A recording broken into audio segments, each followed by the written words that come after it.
Specially আইসি ইঞ্জিনের মধ্যে compression ignition ইঞ্জিনে কম্বাসশনটা কিভাবে হয় সেই কম্বাসশন প্রসেসটা ডিটেইলে দেখেছিলাম এবং লাস্টে কম্বাসশনের সাথে জড়িত একটা ফেনোমেনা পড়েছিলাম সিআই এর ক্ষেত্রে এবং এসআই এর ক্ষেত্রে দুইটা ফেনোমেনা পড়েছিলাম। আমাদের আজকে যে টপিকটা সেটা হচ্ছে ইন্টারনাল কম্বাসশন ইঞ্জিন বা আইসি ইঞ্জিনের ক্ষেত্রে তার পারফরমেন্স ক্যারেক্টারিস্টিকগুলো কীরকম হয় সেই পারফরমেন্স ক্যারেক্টারিস্টিকগুলো নিয়ে আলোচনা করা, অর্থাৎ পারফরমেন্স ক্যারেক্টারিস্টিক্স অফ ইন্টারনাল কম্বাসশন বা আইসি ইঞ্জিন। ঠিক আছে,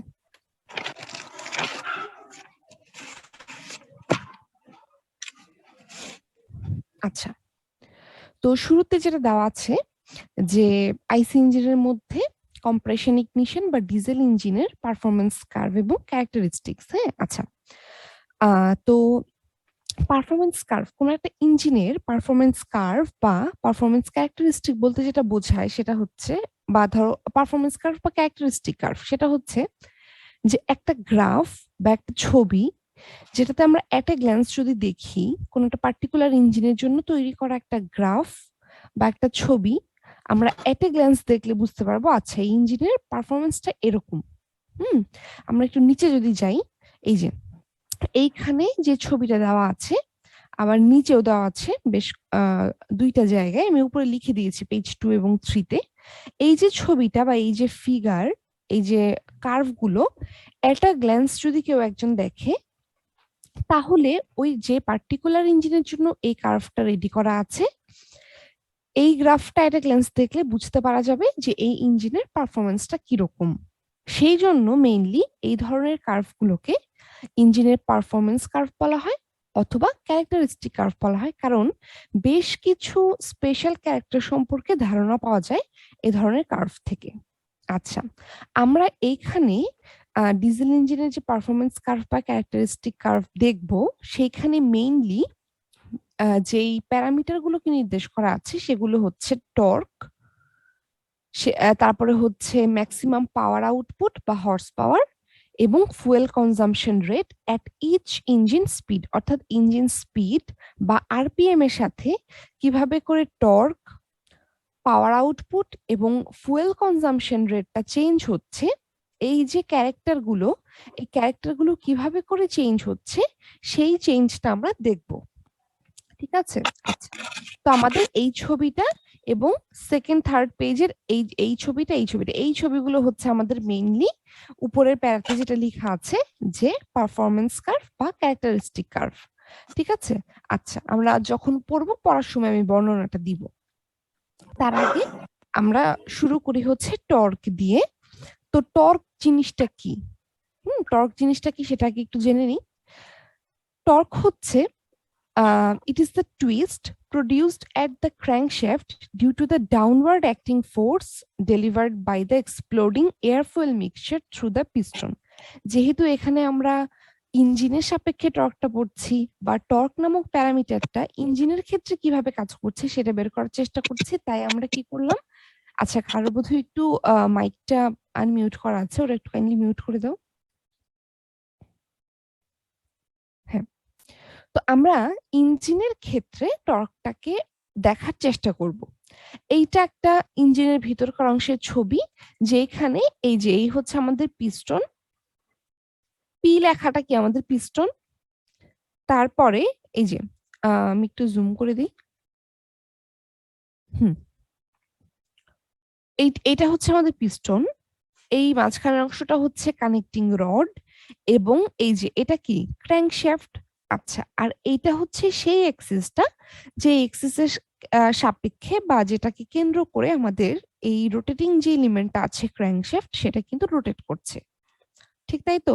আচ্ছা, তো এখানে যেটা হয় এই যে আমাদের পিস্টনটা যেই চেম্বারের মধ্যে উঠানামা করে অর্থাৎ কম্বাসশন চেম্বার, সো কম্বাসশন চেম্বারের মধ্যে এয়ার ফুয়েল মিক্সচারের যে কম্বাসশন বা বার্নিং বা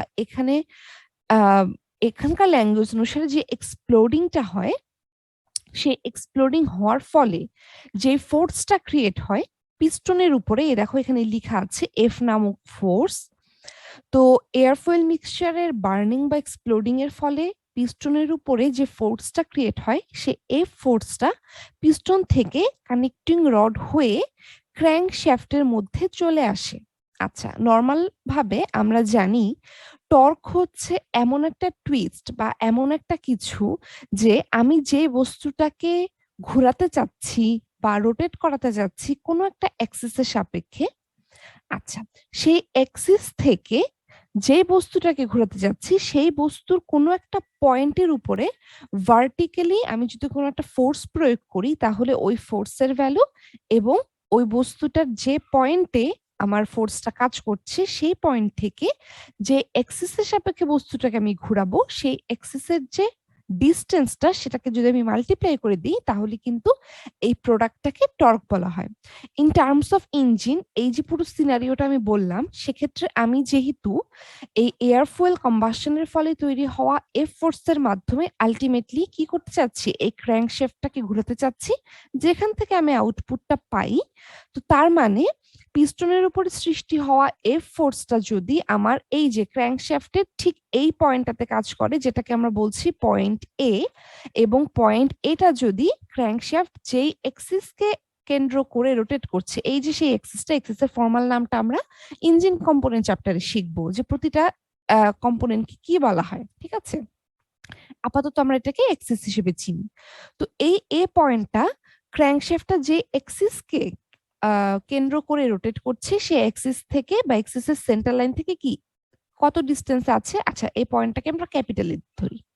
হ্যাঁ, তো ক্যাপিটাল এ পয়েন্টটা আমাদের এই এক্সিসের সেন্টার লাইন থেকে কি স্মল এ ডিস্টেন্সে আছে এবং এই যে পয়েন্টটা যে পয়েন্টের উপরে কি ভার্টিক্যালি এফ ফোর্সটা প্রয়োগ করা হচ্ছে, তার মানে আমি যদি চিন্তা করি এক্ষেত্রে আমাদের এয়ারফয়েল মিক্সচারের ফলে উৎপন্ন যে এক্সপ্লোশনটা বা কম্বাসনটা সেটার মাধ্যমে ক্র্যাঙ্কশ্যাফটটা আসলে কত টর্কে ঘুরবে সেটা কি হবে, torque T is equal two ওই যে ফোর্সটা এফ ইনটু কতটুকু ডিস্টেন্সে আছে স্মল এ ডিস্টেন্সে আছে, T is equal to F into এ।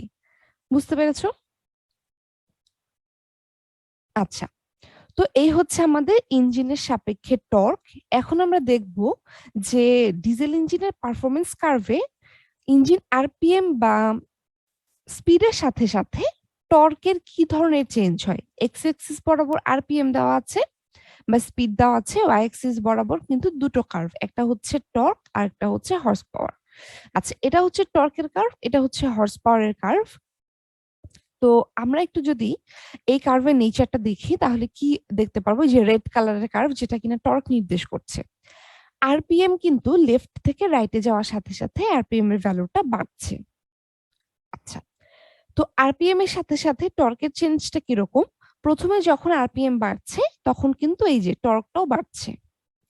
এভাবে বাড়তে বাড়তে আমরা দেখতে পাচ্ছি একটা সার্টেন পয়েন্টে এসে বা ধরো একটা সার্টেন রেঞ্জের মধ্যে এসে টর্কটা কিন্তু ম্যাক্সিমাম হয়ে যাচ্ছে, তাই তো? কোনো একটা পার্টিকুলার আরপিএম রেঞ্জের জন্য আমরা একটা ম্যাক্সিমাম টর্ক পাচ্ছি এবং তারপরে আরপিএম আরো যত বাড়ছে তখন টর্কটা ফার্দার বৃদ্ধি পাওয়ার পরিবর্তে টর্কটা কিন্তু ডিক্রিজ হয়ে যাচ্ছে এবং পরবর্তীতে আরো ডিক্রিজ হয়ে যাচ্ছে।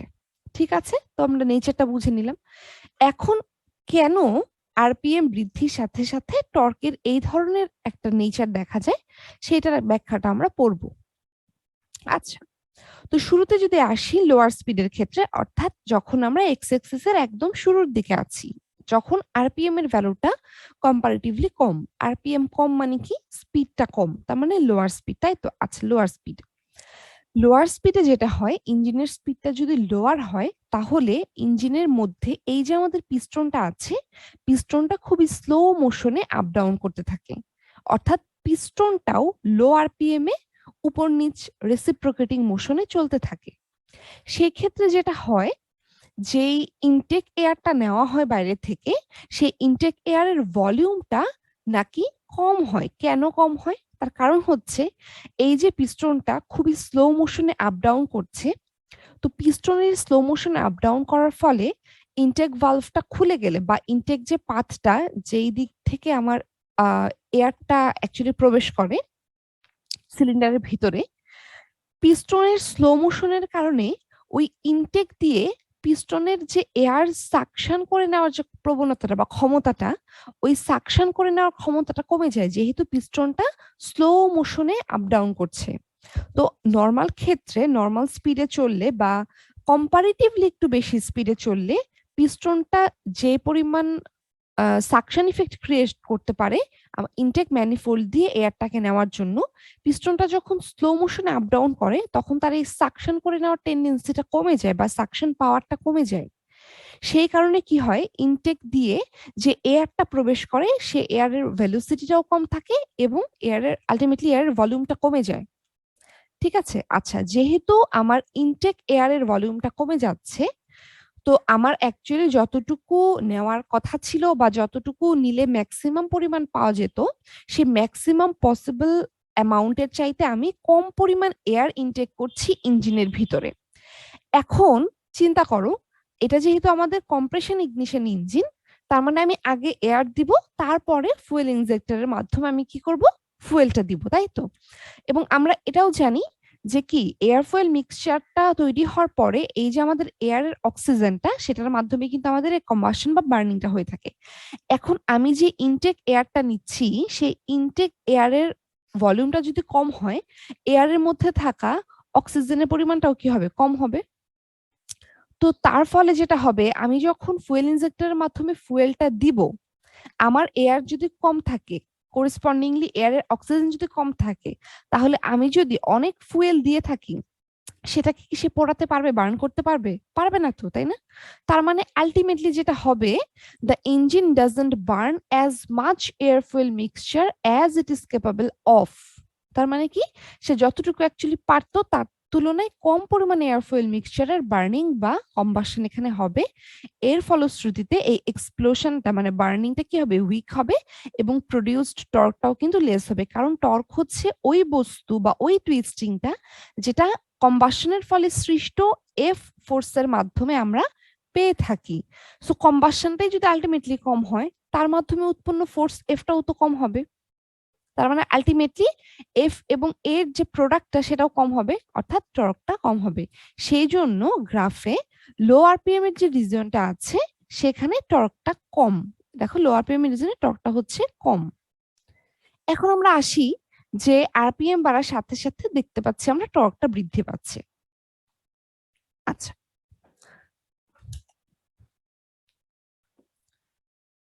হ্যাঁ, তো আরপিএম বাড়ার সাথে সাথে টর্কটা কেন বাড়ে, প্রথমে আমি যে ব্যাখ্যাটা দিলাম ঠিক সেটারই কন্টিনিউয়েশনটা আমরা এখন দেখব। যে আরপিএম যখন বাড়তে থাকে, অর্থাৎ স্পিডটা যখন ইনক্রিজ করতে থাকে, তখন আমরা প্রথমে যে ফেজটা ব্যাখ্যা করলাম তার তুলনায় পিস্টনটা কিন্তু কম্পারেটিভলি বেশি স্পিড নিয়ে ওঠানামা করতে থাকে। সো কম্পারেটিভলি বেশি স্পিড নিয়ে যখন পিস্টনটা ওঠানামা করে, তখন তার প্রথম ধাপে বা প্রথম রিজিয়নের তুলনায় তার ইনলেট দিয়ে এয়ার সাকশন করে নেওয়ার প্রবণতাটা বেড়ে যায়। তার মানে কি, সে বেশি পরিমাণ এয়ার ইনটেক করতে পারে ওই সাকশনের মাধ্যমে। বেশি পরিমাণ এয়ার ইনটেক করা মানে কি, বেশি পরিমাণ এয়ার ফুয়েল মিক্সচার তৈরি হওয়া। সো ওই পরিমাণ এয়ার ফুয়েল মিক্সচার থেকে যে কম্বাসনটা এক্সপ্লোশনটা হয়ে থাকে, সেটা আমাদের ফার্স্ট রিজিয়নের চাইতে বেশি এবং স্ট্রঙ্গার হয়ে থাকে। তার মানে সেখান থেকে আমি যে ফোর্সটা পাই, সেই ফোর্সের ভ্যালুটাও বেশি হয়ে থাকে। আলটিমেটলি ওই ফোর্সের সঙ্গে এর মাল্টিপ্লিকেশন করলে আমরা যে টর্কটা পাই, সেই টর্কের ভ্যালুটা বেশি হয়ে থাকে। যার ফলে যেটা দেখা যায় যে আস্তে আস্তে স্পিডটা যখন বাড়ছে, দেখো, তখন আমাদের টর্কের ভ্যালুটা কিন্তু বাড়তে বাড়তে কিন্তু একটা সার্টেন স্পিডে গিয়ে আমি একটা ম্যাক্সিমাম টর্ক পাচ্ছি। এটাকে আমি ম্যাক্সিমাম কেন বলছি, কারণ এই রিজিয়নটার পরে আমার টর্কটা কিন্তু আবার কমতে শুরু করে, সেই জন্য আমার কাছে এই পয়েন্টটাই কিন্তু ম্যাক্সিমাম, তাই না?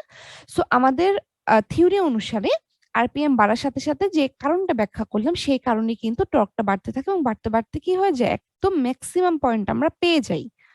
তো এখান থেকে যে কনক্লুশনে আমরা আসতে পারি, এবং তোমরা দেখো যে পুরো আমার গ্রাফটার মধ্যে এই যে রিজিয়নটা, অর্থাৎ যে রিজিয়নে এসে আমি ম্যাক্সিমাম টর্কটা পাচ্ছি, তারপরেও তো আরো আছে না। সো এটা একটা বলা যায় মোটামুটি ইন্টারমিডিয়েট রিজিয়ন, ঠিক আছে? সো কনক্লুশনে যেটা আসতে পারি যে একটা ইন্টারমিডিয়েট স্পিড রিজিয়নে আমাদের এয়ার ইনটেকটা ফেভারেবল হয় মানে হচ্ছে যে খুব কমও না খুব বেশি না, মোটামুটি ভালো একটা এয়ার ইনটেক হয়। সো এই কারণে যেটা হয়, ওই পরিমাণ এয়ার দিয়ে একটা ভালো এয়ার ফুয়েল মিক্সচার তৈরি হয়, which leads to a better combustion condition and greater torque. আচ্ছা, এখানে আরো একটা ব্যাপার, সেটা হচ্ছে আমরা তো অ্যাকচুয়ালি পার্টিকুলার স্পিডের সাপেক্ষে এই পারফরমেন্স প্যারামিটার গুলোকে পড়ছি। তো এইগুলো আসলে শুধু যে স্পিডের উপর ডিপেন্ড করে তা না, ইঞ্জিনের বিভিন্ন ধরনের ডিজাইন এবং রিকোয়ারমেন্টের উপরে ভিত্তি করে আসলে ব্যাপারগুলো নির্ধারিত হয়। আমরা এখানে যেহেতু এটা আমাদের বেসিক পড়া, তো আমরা এখানে একেবারেই বেসিক জিনিসগুলো পড়ছি। সামনে যত আগাবো, আরো যখন নতুন প্যারামিটার শিখবো, তখন ওই প্যারামিটার গুলোর ইফেক্ট কিভাবে আসে সেগুলো আমরা দেখব। ঠিক আছে? আচ্ছা, তো এই হচ্ছে আমাদের আপাতত যেই মানে কনক্লুশন আর কি। এখন কেন একটা ম্যাক্সিমাম ভ্যালুতে রিচ হওয়ার পরেও টর্কের ভ্যালুটা আরপিএম বাড়ার সাথে সাথে কমে যায়? আমরা এতক্ষণ যে ব্যাখ্যাটা দিলাম সেই অনুসারে কিন্তু আরপিএম যদি আরো বৃদ্ধি পেয়ে থাকে, সেক্ষেত্রে সেই অনুসারে আমাদের টর্কটা আরো বৃদ্ধি পাওয়ার কথা, কিন্তু সেটা না করে টর্কটা সে ম্যাক্সিমাম ভ্যালু থেকে কেন ফল করে, তার কমে যাওয়ার কারণটা কি?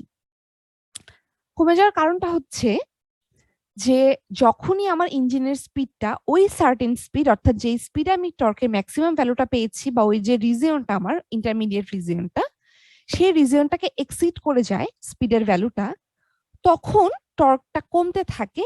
কেন? অত্যাধিক হাই স্পিডের কারণে, নাকি আবার আমাদের ইনটেক এয়ারের ভলিউমটা ফেভারেবল হয় না, যার ফলে আমাদের টর্কটা কমে যায়?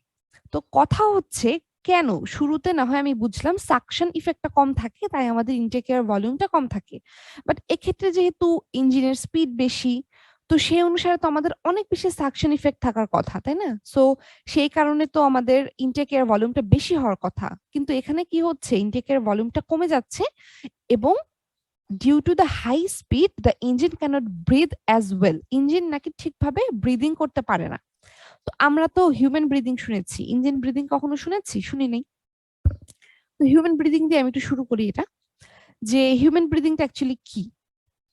আমরা বাইরে থেকে এই যে বাতাসে আমরা বসে আছি, সেখান থেকে কি নেই? বাতাস গ্রহণ করি, অক্সিজেনটাকে ইনটেক করি, মানে শ্বাস নিই।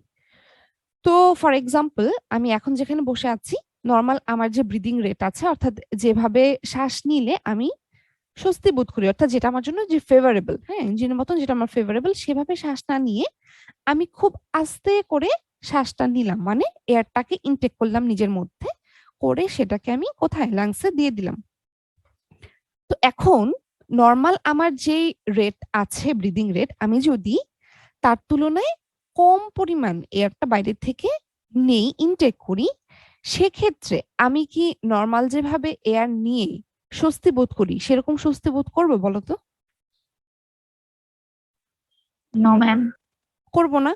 অল্প পরিমাণ এয়ার যখন আমি বাইরে থেকে ইনটেক করছি, তখন আমি নিজেই বুঝবো যে আমার ভেতরে বা অ্যাকচুয়ালি এয়ারটা যেখানে যাচ্ছে সেখানে এয়ার সাপ্লাইটা কম হচ্ছে, একেবারে ঠিক কিসের মতন, আমাদের ফার্স্ট ফেজটার মতন, যেখানে এয়ার ইনটেকটাই কম হচ্ছে। আমি কি করলাম, এখন নর্মাল আমার যে ব্রিদিং রেট সেই অনুসারে এয়ারটাকে নিলাম, তার মানে কি এখন আমি আমার ভালো লাগবে বা আমি স্বস্তি পাবো যেভাবে করে শ্বাস নিলে, ঠিক সেভাবে এয়ারটাকে ইনটেক করছি, যেটা আমার জন্য ফেভারেবল। সো এই ইনটেক এয়ারটা কি করবে, আমার ভিতরে গিয়ে অ্যাকচুয়ালি যে মানে আমার যে, ধরো কি বলবো, একটা কমফোর্ট জোন, সেই কমফোর্ট জোনটা তৈরি করবে, আমি ভালোভাবে শ্বাস প্রশ্বাস নিতে পারবো, তখন আমার কোনো অস্বস্তি লাগবে না। এখন ধরো আমি নর্মাল ব্রিদিং রেট আমার যেটা, তার তুলনায় এত বেশি ফাস্টার রেটে আমি শ্বাস প্রশ্বাস নিচ্ছি, তোমরা নিজের একটু নিয়ে দেখো যে কতটা অস্বস্তি লাগে আমার। ঠিক আছে, খুব ফাস্টার রেটে আমরা যদি ব্রিদিং করি, সেক্ষেত্রে কি আমাদের অনেকখানি অস্বস্তি লাগবে। সেটার কারণটা কি? সেটার কারণ হচ্ছে ব্রিদিং রেটটা যখন অনেক বেশি বেড়ে যায়, ব্রিদিং রেট অনেক বেশি বেড়ে যাওয়া মানেটা কি, রেট মানেটা কি, যে পার ইউনিট অফ টাইমে বা একটা পার্টিকুলার সময়ে অনেক বেশি বার আমি শ্বাসটা নিয়ে ফেলছি, তাই তো, নর্মালের চাইতে। তো এইটার কনসিকুয়েন্স যেটা হবে, যে ধরো ফার্স্ট যে যখন আমি শ্বাসটা নিলাম, মানে টান দিলাম এয়ারটা, তখন আমার ব্রিদিং রেটটা অনেক হাই থাকার কারণে বা স্পিডটা অনেক হাই থাকার কারণে অনেক high amount of air environment থেকে আমার ভেতর দিয়ে প্রবেশ করার চেষ্টা করছে, প্রবেশ কিন্তু করে নেই, প্রবেশ করছে, ঠিক আছে, পুরোপুরি প্রবেশ করে নেই। কিন্তু এখানে কি হওয়ার কথা ছিল, বাইরে থেকে আমি যে পরিমাণ এয়ারটা নিচ্ছি, সেটা পুরোপুরি আমার ভিতরে যে জায়গায় গিয়ে সে কাজটা করবে সেখানে চলে যাওয়ার কথা ছিল।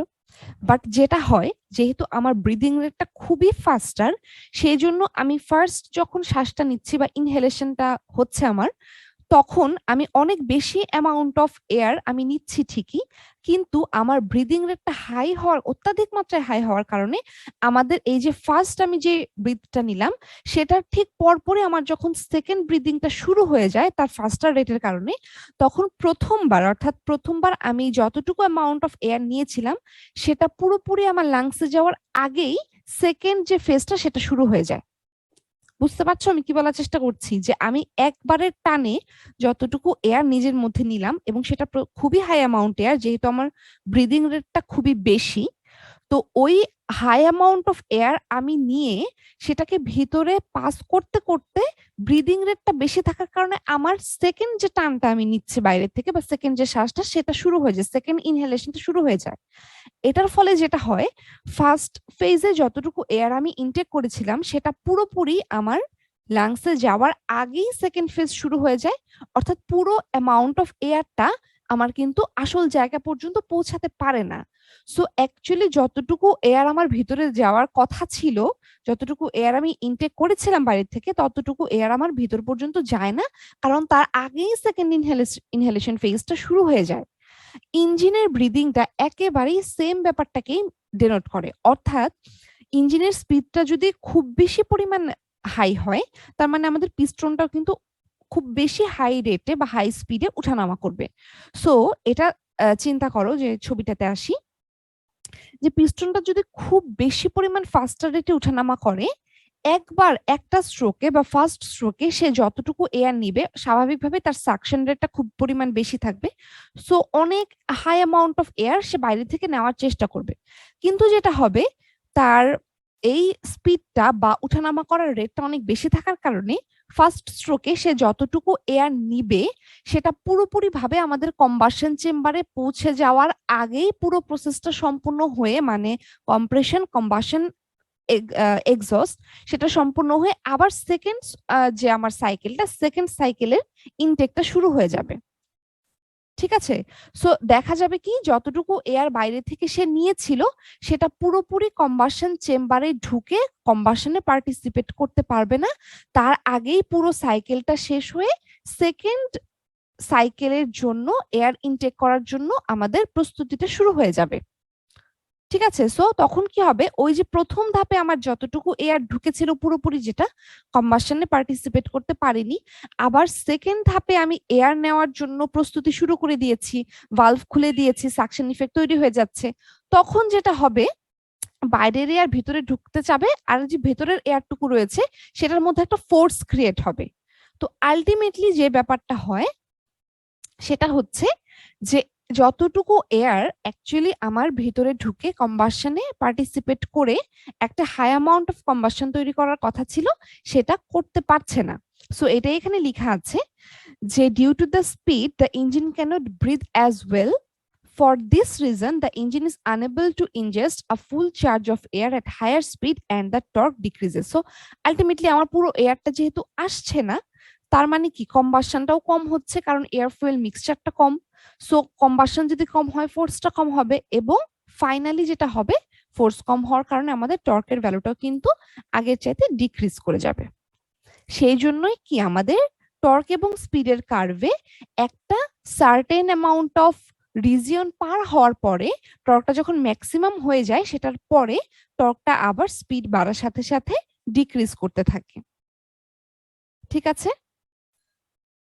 আচ্ছা, তো আমরা অনেকক্ষণ ধরে টর্কের ব্যাপারটা বোঝার ট্রাই করলাম, এখন টর্কের সঙ্গে রিলেটেড আরেকটা প্যারামিটার আমরা পড়বো, সেটা হচ্ছে ভলিউমেট্রিক ইফিসিয়েন্সি। ভলিউমেট্রিক ইফিসিয়েন্সি ইঞ্জিনের একটা অনেকগুলো ইফিসিয়েন্সির মধ্যে একটা আরো ইফিসিয়েন্সি আছে, যেগুলো আমরা আমাদের যে নেক্সট চ্যাপ্টার অর্থাৎ operating characteristics of internal combustion engine সেখানে পাবো।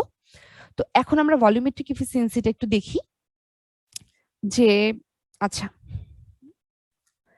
ভলিউমেট্রিক এফিসিয়েন্সি হচ্ছে আমাদের একটা কি প্যারামিটার টর্ক কার্ভ বোঝার জন্য। বলতে পারো যে টর্কের সঙ্গে একেবারে ইন্টারলিঙ্কড একটা প্যারামিটার হচ্ছে আমাদের এই ভিই। তো এটার একটা ফর্মাল ডেফিনেশন আছে, সেটা হচ্ছে, আচ্ছা আরেকটা কথা বলে রাখি, এই যে বিভিন্ন টার্ম পড়বে তোমরা, volumetric efficiency, thermal efficiency, mechanical efficiency বা এরকম ছোট ছোট কিছু টপিক, এগুলো কিন্তু পরীক্ষা অনেক সময় শর্ট নোট হিসেবে আসে বা ছোট করে লিখতে বলা হয়, হোয়াট ইজ ভলিউমেট্রিক এফিসিয়েন্সি। ঠিক আছে, তো volumetric efficiency is a ratio of the actual volume of air drawn by the engine versus the calculated cylinder volume of the engine। তো এখানে কি বলা হলো, আমরা যদি একটু ছোট্ট করে এখানে ছবিটা এঁকে ফেলি, এটা হচ্ছে আমাদের টপ ডেড সেন্টার টিডিসি, এটা হচ্ছে আমাদের বটম ডেড সেন্টার বিডিসি। ঠিক আছে, সো এটা হচ্ছে আমাদের পিস্টন যেটা ওঠানামা করছে। এখন আমরা পরবর্তীতে এই টার্মগুলো পড়বো, এখন একটু ছোট্ট করে এই টপিকের জন্য যতটুকু লাগে সেটুকু পড়ে নিই। এই যে আমাদের টিডিসি এবং বিডিসি সিলিন্ডারের ভিতরে এই আপার এবং লোয়ার লিমিটের মধ্যবর্তী যতটুকু স্পেস আছে বা যতটুকু ভলিউম আছে, সেটাকে আমরা যদি ভি হিসাব করি, হ্যাঁ, তো এই ভিটাই হচ্ছে আমাদের এই সংজ্ঞার জন্য থিওরিটিক্যাল ভলিউম। অর্থাৎ আমি অ্যাকচুয়ালি হাতে কলমে হিসাব করে সিলিন্ডারের ভিতরে যতটুকু অংশে আমার পিস্টনটা ওঠানামা করছে টিডিসি টু বিডিসি, বা এই যে রিজিয়নটা, এই রিজিয়নের যে ভলিউম ভি সেটা যদি হিসাব করি, তাহলে আমি কি করব, এই যে এখান থেকে কিছু একটা পাবো। তো আমাদের সংজ্ঞায় যেটা বলা হচ্ছে calculated cylinder volume of the engine, এই ভিটা হচ্ছে আমাদের সেই calculated cylinder volume of the engine অথবা থিওরিটিক্যাল ভলিউম, অর্থাৎ যেটা আমি কাগজে কলমে হিসাব করে ফর্মুলা দিয়ে হিসাব করে পাই। তো ভলিউমেট্রিক এফিসিয়েন্সি হচ্ছে সেই রেশিও যার আপার পার্টে অর্থাৎ লবে থাকবে অ্যাকচুয়ালি মানে বাস্তবে ইঞ্জিনটা কতটুকু পরিমাণে ভলিউম অফ এয়ার এখানে নিতে পারছে বাইরে থেকে। কারণ আমরা একটু আগে দেখেছি যে সবসময় ইঞ্জিন তার হাইয়েস্ট ক্যাপাসিটি অনুসারে এয়ার ইনটেক করতে পারে না, বা হাইয়েস্ট ক্যাপাসিটি যতটুকু সেটার সেম অ্যামাউন্টে এয়ার ইনটেক করতে পারে না। ঠিক আছে, বেশ কিছু স্পেশাল কেসে তার ইনটেক এয়ারের ভলিউমটা কম থাকে। ঠিক আছে, সো তার মানে বাস্তবে যতটুকু এয়ার ইঞ্জিনটা ইনটেক করছে সেটা যে সবসময় আমার ক্যালকুলেটেড ভলিউম ভি এর সমান হবে তা কিন্তু না। সো ভিই হচ্ছে অ্যাকচুয়ালি সেই রেশিওটা যেটা আমাকে নির্দেশ করছে যে ক্যালকুলেটেড সিলিন্ডার ভলিউম বা থিওরিটিক্যাল ভলিউমের তুলনায় আমার অ্যাকচুয়ালি ইঞ্জিনটা যতটুকু এয়ার ইনটেক করছে তার ভলিউমটা কতটুকু কম বেশি, কতটুকু কম আছে, বা সেটার কম্পারিজনটাই হচ্ছে ভলিউমেট্রিক এফিসিয়েন্সি। উপরে হচ্ছে রিয়েল বা অ্যাকচুয়াল ভলিউম অফ এয়ার, নিচে হচ্ছে theoretical or calculated volume of the engine. ঠিক আছে, তো এখন এটা যেহেতু ভলিউমেট্রিক এফিসিয়েন্সি, নাম শুনে বুঝতে পারছো যে আমাদের কি ভলিউমের সাথে রিলেটেড। তো এটাকে আমরা যেহেতু যেরকম এই ভলিউমের রেসপেক্টে প্রকাশ করতে পারি, যে উপরে হচ্ছে ভি অ্যাকচুয়াল এবং নিচে হচ্ছে ভি থিওরিটিক্যাল। হ্যাঁ, এটাকে আমরা আবার ভি এর পরিবর্তে ম্যাস এম এর সাপেক্ষ প্রকাশ করতে পারি, অর্থাৎ ইন টার্মস অফ ম্যাস। কারণ কি আমরা জানি rho is equal to m by v. তো টেম্পারেচারটা যদি ঠিক রাখা হয়, টেম্পারেচারের সাথে সাথে কিন্তু ডেন্সিটিটা চেঞ্জ হয়ে যায়, সেটা আমরা জানি। সো টেম্পারেচার যদি ফিক্সড থাকে, একটা পার্টিকুলার টেম্পারেচার, ডেন্সিটিটাও ফিক্সড বা কনস্ট্যান্ট থাকবে, তখন কিন্তু আমরা ভলিউমের পরিবর্তে এটাকে এম বা ম্যাস দিয়ে প্রকাশ করতে পারি। অর্থাৎ if we assume a particular temperature, volumetric efficiency can also be taken as a ratio of the mass of ওই একই জিনিস অ্যাকচুয়ালি কত ভরের এয়ার ঢুকছে ইঞ্জিনে, এবং থিওরিটিক্যালি কত ভরের এয়ার ইঞ্জিনের নেওয়ার মতন ক্যাপাসিটি আছে, সেটার রেশিওটাকে আমরা তখন ভলিউমেট্রিক এফিসিয়েন্সি বলবো, কখন একটা পার্টিকুলার টেম্পারেচারে। ঠিক আছে, তো এখন আমরা যেটা বলছিলাম যে এই ভলিউমেট্রিক এফিসিয়েন্সিটা টর্কের সাথে একেবারে ইন্টারলিঙ্কড আছে বা ক্লোজলি লিঙ্কড। কিভাবে করে দেখো, যে আমরা জানি যে এয়ার ফুয়েল মিক্সচারের মাধ্যমে উৎপন্ন কম্বাসনের সাহায্যে যে এফটা পাওয়া যায়, সেই এফ এর উপরে ডিপেন্ড করে আমাদের টর্কটা কতটুকু হবে। যখন আমাদের এয়ার ইনটেকটা কম, তখন আমাদের এই পুরো প্রসেসের পরে আলটিমেটলি ডিসিশনটা কি হয়, টর্কটা কম। যখন এয়ার ইনটেকটা বাড়ছে, আমরা দেখেছি টর্কটা কিন্তু বেশি। আমরা যে তিনটা ফেজ পড়েছি, তিনটা ফেজেই কিন্তু আমাদের সেম বলা যায় যে ডিসিশন, যে এয়ার ইনটেকটা যখনই বেশি হচ্ছে তখনই টর্কটা বেশি হচ্ছে। ঠিক আছে, যখনই সামহাও আমার এয়ার ইনটেকটা কমে যাচ্ছে যে কোনো কারণে, তখনই কিন্তু আমাদের ফাইনাল টর্কটা কমে যাচ্ছে। তো এখন আমরা যদি এই ডেফিনেশনটাতে আসি, ভলিউমেট্রিক এফিসিয়েন্সি, যে উপরে লবে এই actual volume of air drawn by the engine, এই ভ্যালুটা যখন কমে যাবে তখন ওভারঅল আমার ভলিউমেট্রিক এফিসিয়েন্সিটা কম হবে, কারণ লব ছোট মানে আমাদের পুরো ভগ্নাংশটাই ছোট। তো চিন্তা করো এই ভিএসিটা অ্যাকচুয়ালি কি? ভিএসিটাই হচ্ছে আমাদের টর্কের ক্ষেত্রে আমরা এতক্ষণ যেটা পড়লাম, কতটুকু ভলিউম অফ এয়ার ইঞ্জিন তার নিজের ভিতরে ইনটেক করতে পারছে। তো যেটা দেখা যাচ্ছে দুই ক্ষেত্রেই একই রেজাল্ট কি, ইনটেক এয়ারের ভলিউমটা যখন কমে যায় তখন টর্কটা কমে যায়। একইভাবে ইনটেক এয়ারের ভলিউমটা যখন কমে যায় তখন ভলিউমেট্রিক এফিসিয়েন্সি রেশিওতে লবের পরিমাণটা কমে যায়।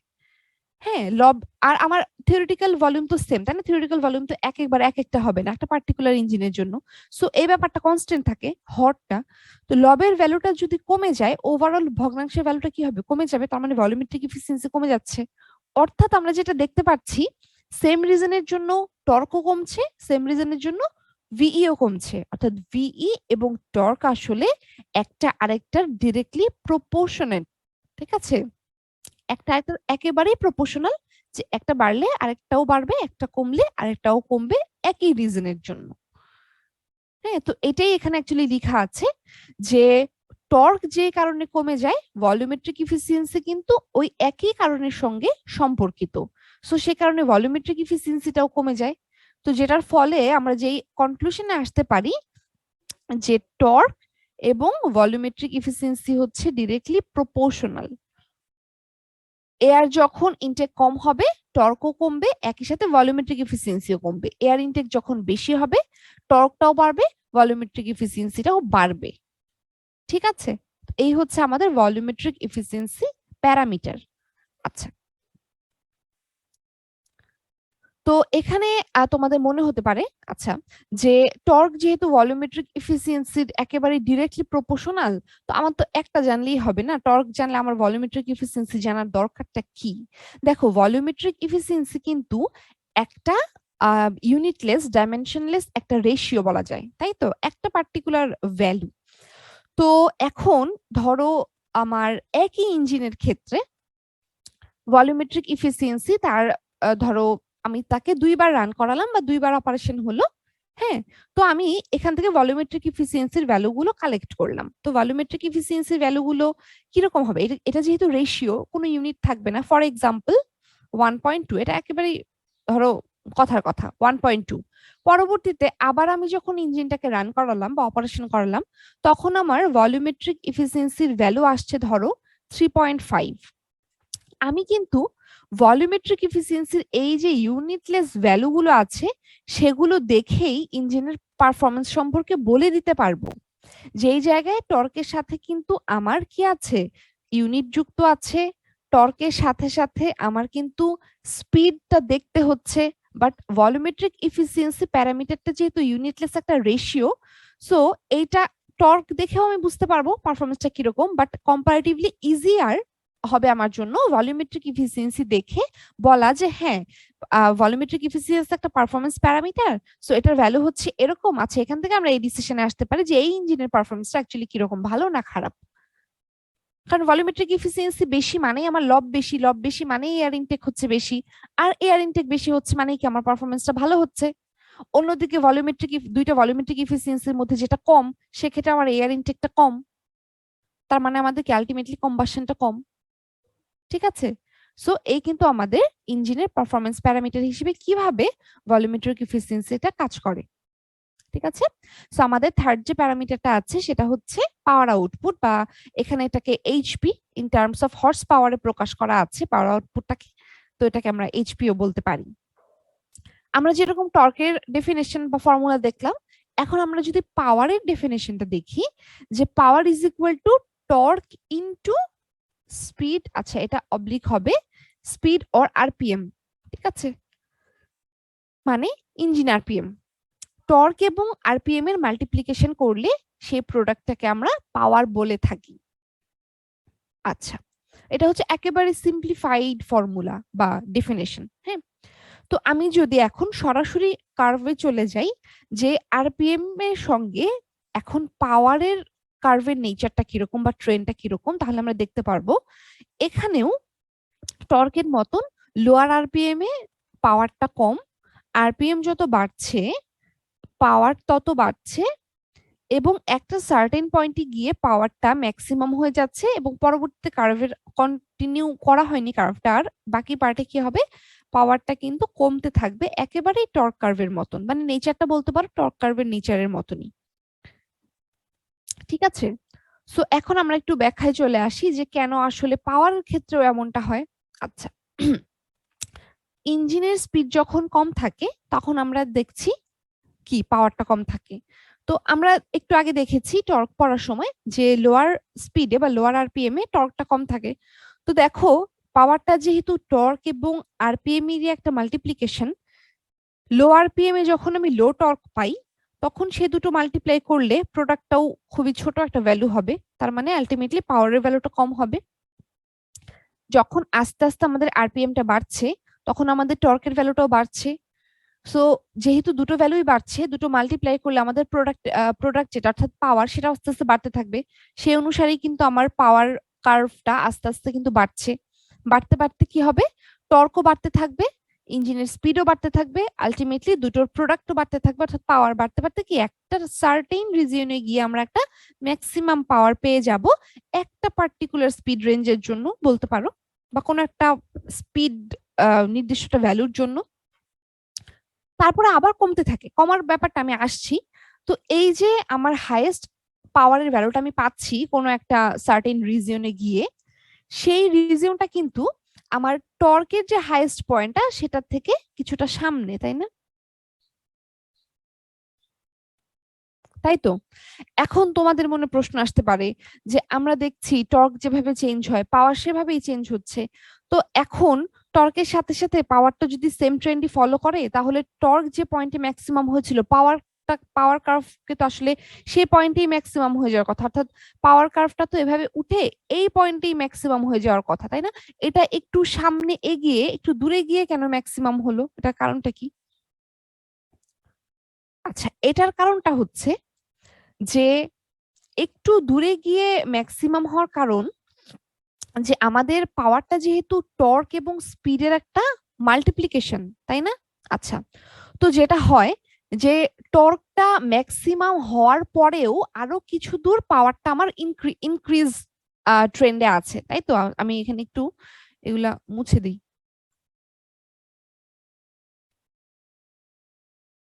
হ্যাঁ,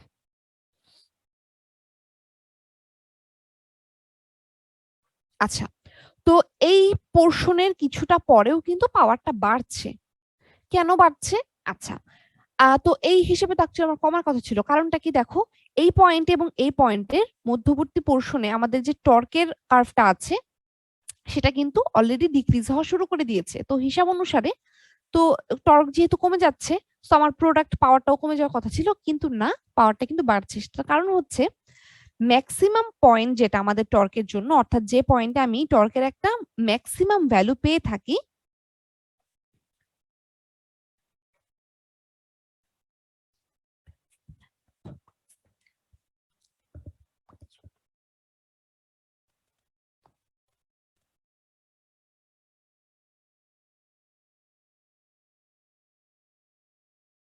আচ্ছা সরি, তো যেটা বলছিলাম যে টর্ক কমার পরেও আমার পাওয়ারটা কিন্তু বাড়তে থাকে, যদিও আমাদের টর্ক এবং স্পিড হচ্ছে কি, মানে টর্ক এবং স্পিডের প্রোডাক্ট হচ্ছে পাওয়ার।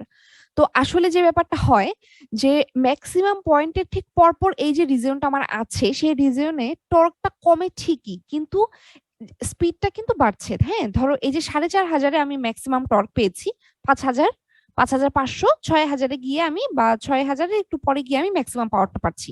তো এই যে রিজিয়নটা এখানে যেটা হয়, আমার স্পিডটা বাড়ছে টর্কটা কমছে, কিন্তু এই হাইয়েস্ট পয়েন্টের ঠিক পরের রিজিয়নটাতে টর্কটা অত ফাস্টার কমে না, অর্থাৎ টর্ক কমে যাওয়ার যে রেটটা, টর্ক ডিক্রিজ হওয়ার যে রেটটা, সেটা এখনো কম আছে, এখনো টর্কটা খুব বেশি পরিমাণে কমেনি।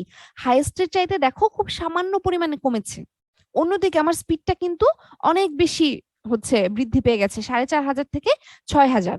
যেহেতু টর্কের ডিক্রিমেন্ট রেটটা আমার খুব একটা বেশি না, বা রিডাকশন রেটটা খুব একটা বেশি না, এখনো খুব একটা কমেনি টর্কটা কম্পারেটিভলি। সো সেই জন্য যেটা দেখা যায়, অনেক বেশি হাই স্পিডের ভ্যালুর সাথে ওই অল্প পরিমাণ কমে যাওয়া টর্কের মাল্টিপ্লাই করলে প্রোডাক্ট যেটা আসে পাওয়ার সেটার ভ্যালুটা আসলে বেশিই থাকে। বুঝতে পেরেছো? তো সেই জন্য টর্কটা এইটুকু রিজিয়ন পর্যন্ত আস্তে আস্তে কিছুটা কমে গেলেও আমার ওই আলটিমেটলি বেশি আরপিএম এর সঙ্গে ওই অল্প পরিমাণ কমে যাওয়া টর্কটাকে গুণ দিলে ওই রিজিয়নে আমার পাওয়ারটা বাড়তে থাকে এবং বাড়তে বাড়তে এখান পর্যন্ত এসে একটা ম্যাক্সিমাম পাওয়ার আউটপুটে সে পৌঁছে। তারপরে আবার আমার টর্কের কার্ভের মতোই পাওয়ার কার্ভটা কিন্তু কমতে থাকে। সেটার ব্যাখ্যা হিসেবে আমি একই ব্যাখ্যাই দিব যে ম্যাক্সিমাম পয়েন্টের পরে টর্ক কার্ভের ম্যাক্সিমাম পয়েন্টের পরে টর্কের রিডাকশন রেটটা কম থাকে, সময় যত যেতে থাকে অর্থাৎ আমাদের স্পিডটা যত বেশি পরিমাণে বাড়তে থাকে টর্কের রিডাকশন রেটটা তত বাড়তে থাকে। ঠিক আছে, প্রথমে একটু কম থাকে তারপর আর একটু বাড়ে, এভাবে করে আস্তে আস্তে আস্তে আস্তে টর্কের রিডাকশন রেটটা কিন্তু বেড়ে যায়। তো একটা পয়েন্টে গিয়ে দেখা যায় যে যেই রেটে স্পিডটা বাড়ছে তার থেকে অনেক বেশি ফাস্টার এবং হায়ার রেটে টর্কটা কমে যাচ্ছে। তো যেহেতু স্পিড বাড়ার রেটের চাইতে একটা সময় পরে গিয়ে টর্ক কমে যাওয়ার রেটটা অনেক বেশি বেড়ে যায়, আলটিমেটলি যেটা হয় প্রোডাক্টটা টর্ক অনেক বেশি কমে যাওয়ার ফলে স্পিড যতই বাড়ুক না কেন সেটার রেটটার চাইতে টর্ক রিডাকশন রেটটা অনেক বেশি কমে যায়, যার ফলে ওই খুবই অল্প টর্কের ভ্যালু দিয়ে আমি ওই হাই স্পিড গুণ দিলে পাওয়ারের ভ্যালুটা যেটা পাই সেটা হচ্ছে কম থাকে, লেস থাকে। সেই জন্য যেটা হয় এই ম্যাক্সিমাম রিজিয়ন অতিক্রম করার পরে পাওয়ার কার্ভটাও কিন্তু টর্ক কার্ভের মতো যেরকম ডাউনওয়ার্ড আসতে থাকে, অর্থাৎ তার ভ্যালুটা কমতে থাকে। ঠিক আছে, সো এটার আরেকটা ব্যাখ্যা আমরা দিতে পারি, সেটা হচ্ছে যে আমরা তো দেখছি হাই স্পিডে, খুব বেশি হাই স্পিডে পাওয়ারটা কমে যাচ্ছে, তাই না? খুব বেশি হাই স্পিডে কি হয়, পিস্টনটা আমি এতক্ষণ যেটা বললাম সেটাই লেখা আছে, হ্যাঁ। সো খুব বেশি হাই স্পিডে কি হয়, আমাদের পিস্টনটা অনেক ফাস্টার রেটে আপ ডাউন করতে থাকে। এই পিস্টনটা কি একটা মেকানিক্যাল পার্ট, এবং পিস্টনটা যেখানে আপ ডাউন করছে সেই প্রত্যেকটা কি এক একটা মেকানিক্যাল পার্ট।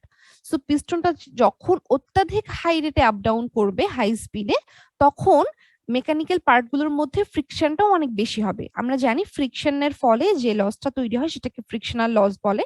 লস মানে কি, আমি এটাকে হারিয়ে ফেলছি। সো আলটিমেটলি আমার কি হয়, এই অত্যাধিক হাই স্পিডে ফ্রিকশন বেশি থাকার কারণে ফ্রিকশনাল লস তৈরি হয়, এবং এই লসের কারণে আমরা একটা কম পরিমাণে বা লেস অ্যামাউন্ট অফ আউটপুট পেয়ে থাকি, যেহেতু আমার লসে অনেকখানি চলে যায় ফ্রিকশনাল লসে। এভাবেও আমরা ব্যাখ্যাটা দিতে পারি যে হাই আরপিএম এ বা হাই স্পিডে আমাদের ইঞ্জিনের পাওয়ার আউটপুটটা কেন একটা ম্যাক্সিমাম পয়েন্ট ক্রস করার পরে আস্তে আস্তে ডিক্রিজ হতে থাকে। ঠিক আছে, সরি।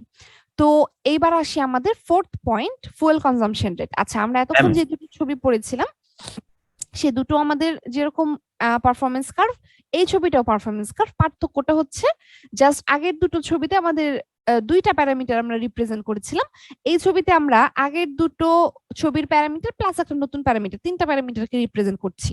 তো আমাদের ছবি তিনটা অ্যাকচুয়ালি একই জিনিস, কোনোটাতে দুইটা প্যারামিটার দিয়ে আমার কার্ভটা দেখানো হচ্ছে, কোনোটাতে তিনটা প্যারামিটার দিয়ে স্পিডের সাথে আমাদের কার্ভটা দেখানো হচ্ছে।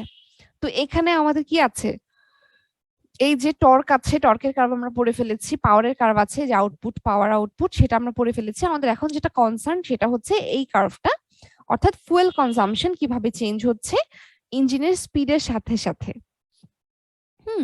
আচ্ছা, তো আমরা দেখতে পাচ্ছি যে ফুয়েল কনজাম্পশনটা লোয়ার স্পিডে কিছুটা বেশি, কম্পারেটিভলি বেশি। স্পিড যখন বাড়তে থাকে তখন ফুয়েল কনজাম্পশনটা কিন্তু ডিক্রিজ হতে থাকে। একটা লোয়ার পয়েন্টে এসে স্পিড বাড়ার সাথে সাথে ফুয়েল কনজাম্পশনটা আবার কি করতে থাকে, বাড়তে থাকে, ইনক্রিজ হতে থাকে। এটা হচ্ছে আমাদের ফুয়েল কনজাম্পশন কার্ভের ট্রেন্ড স্পিডের সাথে সাথে। ঠিক আছে, এখন তো কেন এরকমটা কেন হয়, হ্যাঁ আচ্ছা, তো অ্যাট লো ইঞ্জিন স্পিড, ইঞ্জিনের স্পিডটা যখন কম থাকে, it takes the most energy to break inertia and accelerate to a given speed. আচ্ছা, এখন তোমরা চিন্তা করো যে কোনো একটা কিছু যখন আমরা প্রথম স্টার্ট করি, কোনো একটা কিছু যখন আমরা প্রথম শুরু করি, তখন তার মধ্যবর্তী যে এখন আমাদের কথাই চিন্তা করো যে আমরা ধরো রেডি হয়ে রাস্তায় বের হলাম, কি করব, হাঁটবো। আমি যখন হাঁটাটা স্টার্ট করি তখন কি আমার মধ্যবর্তী একটা জড়তা কাজ করে না, সেই জড়তাটাকে আমাকে কি করতে হয়, ভেঙে সেটাকে অতিক্রম করে আমার মধ্যে স্পিডটা আনতে হয়, যে স্পিডে আমি হচ্ছে হাঁটবো। আস্তে আস্তে যখন ধরো আমি এই হাঁটা শুরু করলাম, এখন আমি যেভাবে হাঁটতে পারবো, যতটা কমফোর্টেবলি হাঁটতে পারবো, 5 মিনিট পরে কি তার থেকে আমি বেশি পরিমাণ স্মুথলি বা কমফোর্টেবলি হাঁটতে পারবো? কারণটা কি, আমি যখন হাঁটাটা শুরু করছি বা কাজটা শুরু করছি তখন আমার বডির ইনার্শিয়াটা তখন কি করতে হয়, ব্রেক করতে হয়। ব্রেক করে আমাকে আমার স্পিডের সঙ্গে তাল মেলাতে হয় বা অ্যাডজাস্ট করতে হয়।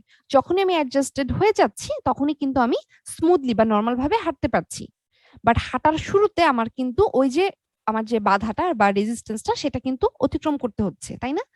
তো আমি যখন হাঁটা শুরু করছি তখন আমার তাহলে যে পরিমাণ ভিতর থেকে এনার্জিটা কনজিউম হচ্ছে ওই ইনার্শিয়াটাকে ব্রেক করার জন্য, আমি যখন আফটার 5 মিনিটস হাঁটছি তখন কিন্তু আমি আগের চাইতে কম হচ্ছে মানে এনার্জি খরচ করে স্মুথলি হাঁটতে পারছি, ঠিক কিনা? এরকম প্রতিটা কাজ যখন শুরু করা হয় তখন তার মধ্যবর্তী ইনার্শিয়াটাকে ব্রেক করতে হয়, ব্রেক করে তাকে নর্মাল কন্ডিশনের সঙ্গে অ্যাডজাস্ট করাতে হয়। তো ইঞ্জিনের ক্ষেত্রেও ঠিক একই কথাটাই প্রযোজ্য। যখন লো স্পিডে চলে, অল্প স্পিডে চলার কারণে ভিতরকার ইনার্শিয়াটা তাকে ব্রেক করতে বেশি পরিমাণে এনার্জি খরচ করতে হয়। ঠিক আছে, বেশি পরিমাণে এনার্জি খরচ করতে হয় তাকে একটা গিভেন স্পিডে এক্সিলারেট করার জন্য। অর্থাৎ আমি যদি এই কার্ভটার সাপেক্ষে তোমাদেরকে বলি যে আমি লো স্পিড থেকে যাত্রা শুরু করছি, এখানে 1000 আরপিএম আছে, 3600 আরপিএম, 1000 থেকে শুরু করে 3600 আরপিএম পর্যন্ত, ঠিক আছে? সো 1000 আরপিএম থেকে যখন শুরু হচ্ছে তখন এই যে লো স্পিড থেকে একটা পার্টিকুলার আরপিএম পর্যন্ত তাকে পৌঁছে দিতে বা তার স্পিডটাকে এক্সিলারেট করতে কিছুটা ইনার্শিয়া ব্রেক করতে হয়, যে ইনার্শিয়াটা ব্রেক করতে হলে আমাকে এনার্জি খরচ করতে হয়। ঠিক আছে, তার মানে কি বেশি পরিমাণে এনার্জি কনজিউম করতে হয়। তো এখানে এনার্জিটা আসলে কোত্থেকে আসে? ফুয়েল থেকে আসে, ফুয়েলই তো এনার্জিটা সাপ্লাই দেয়। মোস্ট এনার্জি কনজিউম করা মানে হচ্ছে অ্যাকচুয়ালি বেশি পরিমাণে ফুয়েল কনজিউম করা বা ফুয়েল কনজাম্পশনটা বেশি হওয়া। হ্যাঁ, তো এই জন্য যেটা হয়, লো স্পিডে আমার ফুয়েল কনজাম্পশনটা তুলনামূলক কিছুটা বেশি থাকে। আবার অন্যদিকে আরেকটা পয়েন্ট দিয়ে আমি যদি তোমাদেরকে এটা ব্যাখ্যা দেই যে ইঞ্জিনের স্পিডটা স্লো মানে কি বলতো, আমাকে ধরো 10 কিলোমিটার একটা ডিস্টেন্স অতিক্রম করতে হবে। ঠিক আছে, আমার যখন স্পিডটা কম থাকবে তখন কি হবে, আমার এই 10 কিলোমিটার অতিক্রম করতে যতটুকু সময় লাগবে, ধরে নিলাম আমি T1, আমার স্পিডটা যখন বেশি থাকবে তখন এই সেম 10 কিলোমিটার অতিক্রম করতে আমার যদি T2 সময় লাগে, সেক্ষেত্রে T1 is obviously greater than T2, কারণ আমি লো স্পিডে বা স্লো স্পিডে যখন যাচ্ছি তখন এই সেম ডিস্টেন্সটা অতিক্রম করতে আমার বেশি পরিমাণে সময় লাগবে। এখন যত বেশি পরিমাণে সময় ধরে আমি এটাকে চালিয়ে 10 কিলোমিটার অতিক্রম করব, ততক্ষণে আমার ভেতরকার হিট লস, কারণ এখানে কি কম্বাসন হচ্ছে, কম্বাসনে আমরা শুরুতে দেখেছি কম্বাসনের ফলে কি হচ্ছে, এয়ার ফুয়েল কম্বাসনের ফলে যে এই যে হিট বা এই যে টেম্পারেচার, সেটাই তো, বা থার্মাল যে এনার্জিটা বলি আমরা, এই থার্মাল এনার্জিটাই তো আলটিমেটলি কিসে পরিণত হয়, আমাদের মেকানিক্যাল এনার্জিতে পরিণত হয়, তাই না? সো ফুয়েলের chemical energy to thermal energy to mechanical energy, যেটা আমরা আলটিমেটলি বাইরে পেয়ে থাকি আউটপুট হিসেবে। তো যত বেশিক্ষণ সময় ধরে আমার এই সাইকেলটা চলবে বা আমি যত বেশিক্ষণ সময় ধরে ড্রাইভ করে ওই ডিস্টেন্সটা অতিক্রম করব, এই লঙ্গার সাইকেলের জন্য যেটা হবে, আমার ভেতরে থার্মাল এনার্জি বা হিট লসটা বেশি হবে। আমরা থার্মাল এফিসিয়েন্সি পড়বো পরের ক্লাসে ইনশাল্লাহ। সো এই যে হিট লসটা আমার বেশি হচ্ছে, তার জন্য আমার কিন্তু ফুয়েল কনজাম্পশনটা বেড়ে যাচ্ছে ওই লসটাকে কভার করার জন্য।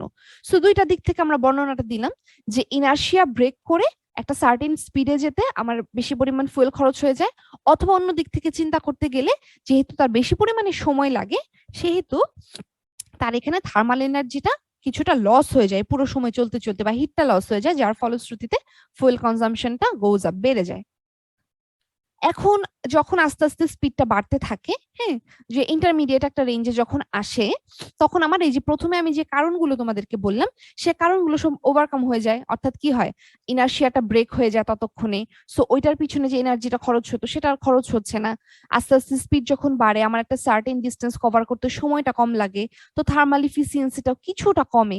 সো দেখা যায় যে কি, আগের চেয়ে আমাদের আগে মানে শুরুতে আমাদের যতটুকু ফুয়েল কনজাম্পশন লাগছিল লো স্পিডের জন্য, একটা ইন্টারমিডিয়েট স্পিড রেঞ্জে এসে আমার ফুয়েল কনজাম্পশন অতটা লাগছে না, সেটা কিছুটা কমে গেছে। দেখো এই যে কিছুটা কমে গেছে, এটা কমে গিয়ে একটা লোয়ার ভ্যালুতে পৌঁছালো। পৌঁছে গিয়ে আবার কেন সেটা স্পিড বাড়ার সাথে সাথে বেড়ে গেল? আচ্ছা, আবার স্পিড বাড়ার সাথে সাথে বেড়ে গেল, ব্যাখ্যাটা একটু আগে আমি তোমাদেরকে দিয়েছি পাওয়ার পড়ানোর সময়, যে অত্যাধিক হাই স্পিডে পিস্টনটা যেহেতু খুবই ফাস্ট রেসিপ্রোকেট করে, খুবই হাই স্পিডে রেসিপ্রোকেট করে, আলটিমেটলি যেটা দেখা যায় অনেক বেশি পরিমাণে ফ্রিকশন লস হয়ে যায়। ঠিক আছে, অনেক বেশি পরিমাণে ফ্রিকশন লস হয়ে যায়। আলটিমেটলি আমার ফুয়েল কনজাম্পশনটা কিন্তু একদম কমে যাওয়ার কথা ছিল, ঠিক আছে, আরো স্পিড বাড়ার সাথে সাথে। তো সেটা না কমে আবার দেখো কিছুটা বৃদ্ধি পাচ্ছে। তো ইনক্রিমেন্ট হচ্ছে তার। তো ওই যে অত্যাধিক হাই স্পিডে তার ফ্রিকশন লসটা এত গ্রেটার অ্যামাউন্টে হয় যে ওই লসের কারণে আমাদের যে এনার্জিটা দরকার হচ্ছে সেটা কিন্তু কি বেড়ে যাচ্ছে, মানে আমার লস হয়ে বের হয়ে যাচ্ছে। ফ্রিকশন লস হওয়া মানে কি, সেটা ওয়েস্টেজ, সেটা তো আমি পাচ্ছি না। সো লস হচ্ছে মানে আমার ওখানে বেশি পরিমাণে এনার্জি দিতে হচ্ছে বা কনজিউম হয়ে যাচ্ছে বেশি পরিমাণে energy. That's why at higher speed more fuel will be burn, বা আমাদের ফুয়েল কনজাম্পশনটা বাড়বে। ঠিক আছে, সো এই হচ্ছে আমাদের ফুয়েল কনজাম্পশনের ট্রেন্ড ইঞ্জিনের স্পিডের সাথে সাথে। তো আমরা কিন্তু ফুয়েল কনজাম্পশন, পাওয়ার, ভলিউমেট্রিক এফিসিয়েন্সি, টর্ক, এই প্যারামিটার গুলো কিভাবে করে স্পিডের সাথে সাথে চেঞ্জ হচ্ছে সেটা ইঞ্জিনের পারফরমেন্স কার্ভ অথবা ক্যারেক্টারিস্টিক কার্ভের মাধ্যমে জেনে নিলাম এবং ব্যাখ্যাগুলো শিখে নিলাম যে কেন এরকম ট্রেন্ড হওয়ার কারণটা কি। এখন আমাদের ইঞ্জিনের পারফরমেন্সকে এক্সপ্রেস করবে বা পারফরমেন্সকে জাজ করবে এরকম আরেকটা প্যারামিটার আমরা পড়বো, বা ধরো বলতে পারো যে আমরা একটা ফেনোমেনা পড়বো। তাতে যাওয়ার আগে আমরা একটা এক্সট্রা টপিক পড়ে নিব ওই ওই টপিকটাতে হচ্ছে শুরু করার আগে, যেটা হচ্ছে যে ভালভ এবং পোর্ট। হ্যাঁ, আমি মেবি আগের ক্লাসেও তোমাদেরকে বলেছিলাম যে ভালভ এবং পোর্টের একটা ডিফারেন্স আছে বা এটা নিয়ে আলাদা একটা পড়া আমাদের আছে। আমরা এই যে 3-4টা ক্লাস করে ফেললাম, আমরা কিন্তু এখানে সেভারাল টাইমস এবং ভালভ এবং পোর্ট এই কথা দুটো মেনশন করেছি। হ্যাঁ, তো অ্যাকচুয়ালি ভালভটা কি আর পোর্টটা কি আমাকে একজন একটু বলো তো, কারণ আমরা অলরেডি কিন্তু অনেকবার বলে ফেলেছি ভালভ এবং পোর্টের ব্যাপারটা। আমাকে কেউ একজন একটু বলো যে এই ভালভ এবং পোর্ট কি আসলে।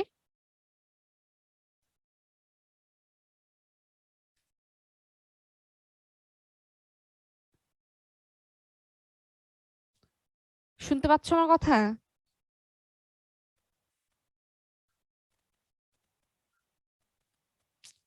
রোল ধরে জিজ্ঞেস করবো নাকি? বলো। ভালভ এবং পোর্ট তো অনেকবার বলে ফেললাম এবং খুবই ইজি দুটো টার্ম। জায়গা মানে যেখানে কোনো ভালভ থাকবে না, জাস্ট হচ্ছে সিলিন্ডারের মধ্যে একটা ফাঁকা জায়গা। আর ভালভটা কি? ভালভ হচ্ছে ইনটেক আর আউটলেট, এগুলো হচ্ছে বিভিন্ন সময় বন্ধ করার একটু জন্য। জোরে বলো। রোল কত? ম্যাম 52। হ্যাঁ, একটু জোরে বলো। ম্যাম পোর্ট হচ্ছে গিয়ে সিলিন্ডারের ভিতরে ফাঁকা জায়গা, মানে হুম। শুধু ফাঁকা জায়গা, ওইখান থেকে বের হবে গ্যাস, কিন্তু ওইখানে আর কিছু থাকবে না। হ্যাঁ, আর ভালভটা কি?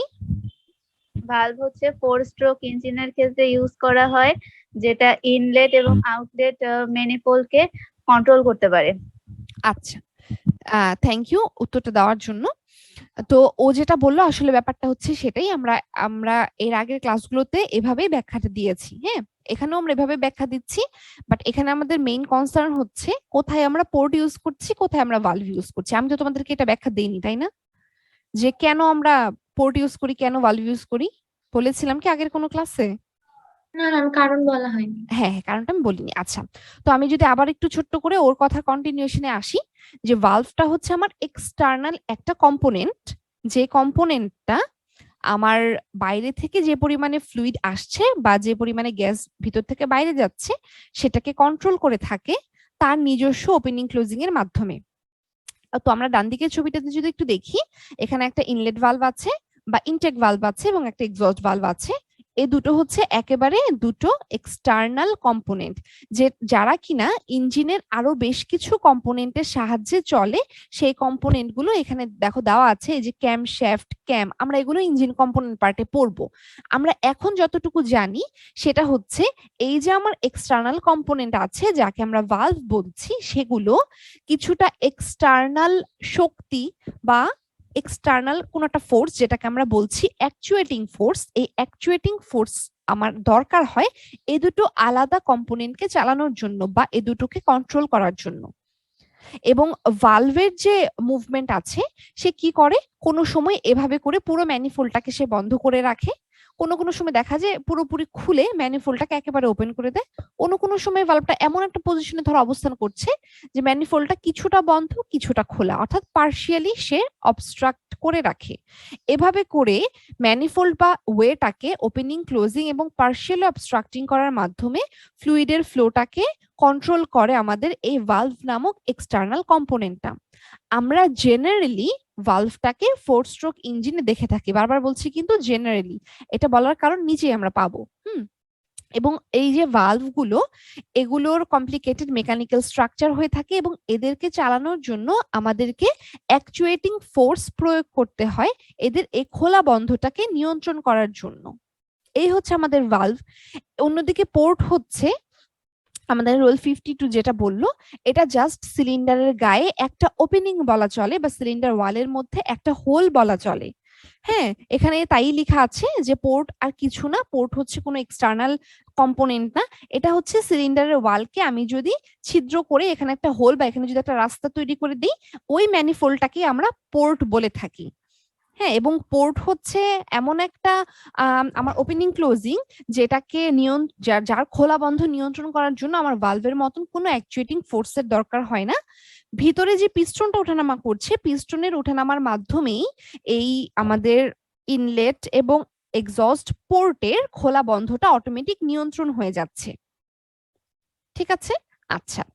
তো জেনারেলি আমরা এই যে পোর্ট পড়লাম, এই পোর্টটাকে 2 স্ট্রোক ইঞ্জিনে দেখে থাকি। তো এখন প্রশ্ন হচ্ছে, কেন 4 স্ট্রোক ইঞ্জিনেই ভালভ ইউজ করি, কেন 2 স্ট্রোক ইঞ্জিনেই পোর্ট ইউজ করি, আমরা এটাকে ইন্টারচেঞ্জ করে কেন ইউজ করি না, রিজনটা কি?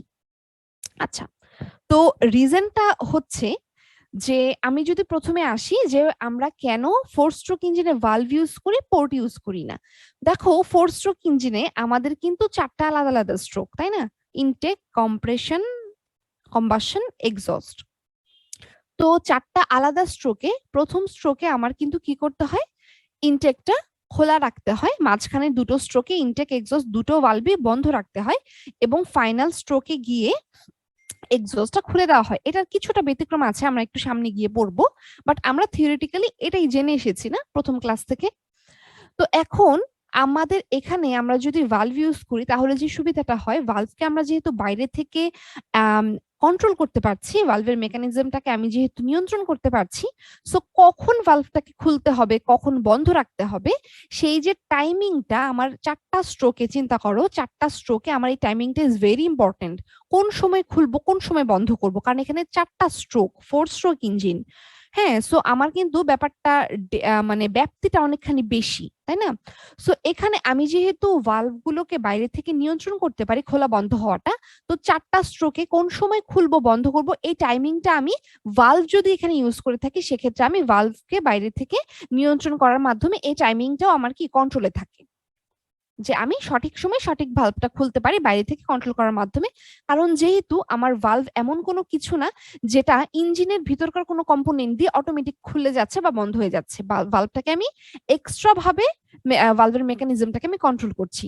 সো আমার যেই টাইমিংটা প্রয়োজন এই 4টা স্ট্রোকের জন্য আলাদা আলাদা করে, সেটা আমি ভালভের মাধ্যমে নিয়ন্ত্রণ করতে পারি। এখন আসো, এখানে যদি আমি ভালভের বদলে পোর্ট ইউজ করতাম তাহলে কি হতো? 4 স্ট্রোক ইঞ্জিনে পোর্টটা যেহেতু একটা ওপেনিং, তাকে আমি আলাদা করে নিয়ন্ত্রণ করতে পারি না, সেটা একটা বলা যায় একটা রাস্তা বা একটা ম্যানিফোল্ড, অর্থাৎ এই জায়গায় যদি এই অংশটা না থাকতো, শুধু যদি এই রাস্তাটা থাকতো তাহলেই সেটা পোর্ট। ঠিক আছে, অর্থাৎ এই যে এইরকম যদি স্ট্রাকচারটা থাকতো। এখন আমাদের 4 স্ট্রোক ইঞ্জিনে ধরো আমি কি করেছি, পোর্ট ইউজ করেছি, অর্থাৎ এটা আমার একটা 4 স্ট্রোক ইঞ্জিন। তো 4 স্ট্রোক ইঞ্জিনে কি বললাম আমি, মাঝখানের দুটো স্ট্রোকে কি থাকতে হয়, মাঝখানের দুটো স্ট্রোকে কিন্তু আমাদের ইনলেট এবং এক্সস্ট দুটো অংশই বন্ধ থাকতে হয়। এখানে দেখো, যেহেতু পিস্টনের মাধ্যমে আমার পোর্টের খোলা বন্ধ হওয়াটা নিয়ন্ত্রণ হয়ে থাকে, তো আমি যদি একটা 4 স্ট্রোক ইঞ্জিনে ভালভের বদলে পোর্ট ইউজ করি, দেখা যাবে পিস্টনের আপ ডাউন মোশনের সাথে সাথে আমার আইদার ইনলেট অর এক্সস্ট দুইটা পোর্টের কোনো একটা খুলে যাবে বা কোনো একটা বন্ধ হয়ে যাবে। কিন্তু আমি তো সেটা চাচ্ছি না, আমার তো স্পেসিফিক কাজের জন্য স্পেসিফিক টাইমে ভালভটাকে খুলবো বন্ধ করব এবং বাকি সময় সেটাকে অফ করে রাখবো। এখন আমার এই যে 4 স্ট্রোক ইঞ্জিনে পিস্টনটা কিন্তু টু স্ট্রোকের চাইতে বেশি পরিমাণ সময় ওঠানামা করবে, 4 বার ওঠানামা করবে না? তো নিজেরাই চিন্তা করো যে 4 বার যদি ওঠানামা করে, তো মাঝখানে যখন সে দ্বিতীয় এবং তৃতীয় ধাপে ওঠানামা করবে তখন সে আইদার ইনটেক খুলে দেবে অথবা এক্সস্টটাকে খুলে দিবে। বাট আমি তো সেটা চাচ্ছি না, আমার তো 4 স্ট্রোক ইঞ্জিনের মেকানিজম সেটা বলে না। তো আমি যদি পোর্ট ইউজ করি এবং পোর্টটা যেহেতু আমি পিস্টনের মাধ্যমেই এটার খোলা বন্ধ নিয়ন্ত্রণ হয়ে থাকে, তো একটা 4 স্ট্রোক ইঞ্জিনে যেখানে আমার বেশি সংখ্যক পিস্টনের স্ট্রোক দিতে হয় বা পিস্টনের ওঠানামা করতে হয়, বেশি সংখ্যক বা পিস্টনটা যখনই ওঠানামা করবে তখনই ভুল সময়ে ভুল ভালভটাকে বা ভুল ম্যানিফোল্ডটাকে সে ওপেন করবে, ভুল ম্যানিফোল্ডটাকে সে ক্লোজ করে ফেলবে। তো যেটা আমার দেখা যাবে ইঞ্জিনের টোটাল যে অপারেশনটা সেটাকে হ্যাম্পার করে দিবে। অর্থাৎ যখন যেটা দরকার নেই তখন সেই কাজটা হয়ে যাবে ভুলে, কারণ আমি তো সেটাকে নিয়ন্ত্রণ করতে পারছি না কোনোভাবে, আমার টাইমিংটাকে বা এই খোলা বন্ধ হওয়াটাকে। সো এই রিজনেই কিন্তু আমরা 4 স্ট্রোক ইঞ্জিনে ভালভ ব্যবহার করে থাকি, পোর্ট ব্যবহার করি না জেনারেলি। কিছু কিছু ব্যতিক্রম থাকে। একইভাবে আমি যদি 2 স্ট্রোক ইঞ্জিনের বেলায় আসি, যে কেন আমি পোর্ট ইউজ করি, 2 স্ট্রোক ইঞ্জিনে আমার একটা স্ট্রোকে 2টা কাজ সম্পূর্ণ করতে হয় এবং এর মাধ্যমে টোটাল 2টা স্ট্রোকে 4টা প্রসেস কিন্তু আমাদেরকে সম্পূর্ণ করতে হয়। এখন আমার 2 স্ট্রোক ইঞ্জিনে তার মানে এমন কিছু জিনিস আমাকে ইউজ করতে হবে যেটাকে আমার এক্সট্রা ভাবে বাইরে থেকে তার মেকানিজমটা কন্ট্রোল করতে হবে, এরকম কোনো ব্যাপার থাকবে না। ইঞ্জিনের ভিতরকার যে কম্পোনেন্ট গুলো আছে সেগুলো দিয়ে সামহাও আমি ম্যানেজ করে ফেলবো। অর্থাৎ যেরকম পোর্টকে আমি পিস্টনের ওঠানামা দিয়ে তার ক্লোজিং ওপেনিংটাকে কন্ট্রোল করতে পারি, বাইরে থেকে আমার কোনো কিছু লাগে না। তার কারণটা কি, পিস্টন একবার আপওয়ার্ড মোশনে গিয়ে 2টা কাজ করে ফেলবে। এখন এর মধ্যে আমি যদি এমন একটা কিছু ইউজ করি যেটাকে আমাকে অ্যাকচুয়েটিং ফোর্স বা এক্সটার্নাল মেকানিজম দিয়ে চালাতে হয়, তো ওই একটা স্ট্রোকে যখন পিস্টনের 2টা কাজ করতে হবে, তো চিন্তা করো সেটা কম্পারেটিভলি ক্রিটিক্যাল দেন 4 স্ট্রোক ইঞ্জিন না? কারণ তার এক স্ট্রোকে তার এট এ টাইম 2টা কাজ করতে হচ্ছে। তো এখানে যদি আমি পোর্ট ইউজ না করে ভালভ বা এই জাতীয় কিছু ইউজ করি, ওটার খোলা বন্ধ নিয়ন্ত্রণ করতে করতেই তো আমার পিস্টনের একটা স্ট্রোক দেওয়া কমপ্লিট হয়ে যাবে। দেখা যাবে আমার এক্সস্ট বা ইনলেট খোলার কথা ছিল সেটা খুলেই নেই, ঠিক আছে, বা ভুল সময়ে ভুলটা খুলেছি। তো এই যে পার্টিকুলার রিজনটা, যে আমার যেহেতু অল্প টাইমের মধ্যে বা অল্প স্ট্রোকের মধ্যে বেশি পরিমাণে প্রসেস কমপ্লিট করতে হয় 2 স্ট্রোকের বেলায়, সেজন্য আমার খুবই সিম্পল মেথডে চলে বা সিম্পল মেকানিজমে চলে এমন কিছুই এখানে ইউজ করতে হবে যেটা পুরোপুরি ভাবে সাপোর্ট করে আমাদের পোর্ট। পোর্ট হচ্ছে একেবারে সিম্পল একটা রাস্তা যেটা কিনা এই পিস্টনের ওঠানামার মাধ্যমে আমরা নিয়ন্ত্রণ করে থাকি, যেটার জন্য এক্সটার্নাল আমার কোনো কিছু দরকার হয় না। সো যেটা হয়, আমার ওই পিস্টন একবার ওঠানামা করার ফলে যে 2টা মানে একবার উঠার ফলে বা নামার ফলে যে 2টা করেসপন্ডিং প্রসেস সম্পূর্ণ হয়, পিস্টনের ওঠানামার সাথে সাথে ওই অনুসারে আমার পোর্টের খোলা বন্ধটা নিয়ন্ত্রণ হয়ে যায়। এটার জন্য এক্সট্রা টাইমিং বা এক্সট্রা কোনো মেকানিজম আমার দিতে হয় না। এই জন্যই আমরা কিন্তু 2 স্ট্রোক ইঞ্জিনে জেনারেল ভাবে পোর্ট ইউজ করে থাকি, ভালভটা কম ইউজ করে থাকি। বাট ইউজ করা হয় না যে তা না, বিশেষ কিছু ক্ষেত্রে এটাকে ইউজ করা হয়। এই জন্য আমি এখানে জেনারেলি কথাটা বারবার মেনশন করছি। আমরা এই যে এখন যে টপিকটা পড়বো সেখানে আমরা দেখব যে একটা 2 স্ট্রোক ইঞ্জিনে একটা স্পেশাল কেসে ভালভ ব্যবহার করা হয়েছে। হ্যাঁ, তো আমরা কিন্তু এটা এটা কিন্তু খুবই ইম্পর্টেন্ট বলা যায় একটা প্রশ্ন, যে why port is used in 2 stroke engine and why valve is used in 4 stroke engine generally. ঠিক আছে, তো আমরা ডিফারেন্সটাও বুঝে নিলাম এই পড়াটা পড়ার মাধ্যমে। এখন আমাদের যেটা পড়বো বলছিলাম একটু আগে, সেই পড়াটাতে চলে যাই, যে আমাদের ইঞ্জিনের পারফরমেন্স প্যারামিটার হিসেবে কাজ করে অথবা ইঞ্জিনের পারফরমেন্সটাকে জাজ করে এরকম আরেকটা প্যারামিটার বা আরেকটা টপিক হচ্ছে আমাদের এই স্ক্যাভেঞ্জিং। ঠিক আছে, অ্যাকচুয়ালি স্ক্যাভেঞ্জিং এর ভিতরে আমাদের যে পড়াগুলো আছে বা যেই কনসেপ্টটা আমরা পড়তে যাচ্ছি সেটা মোটামুটি আমরা পড়ে ফেলেছি।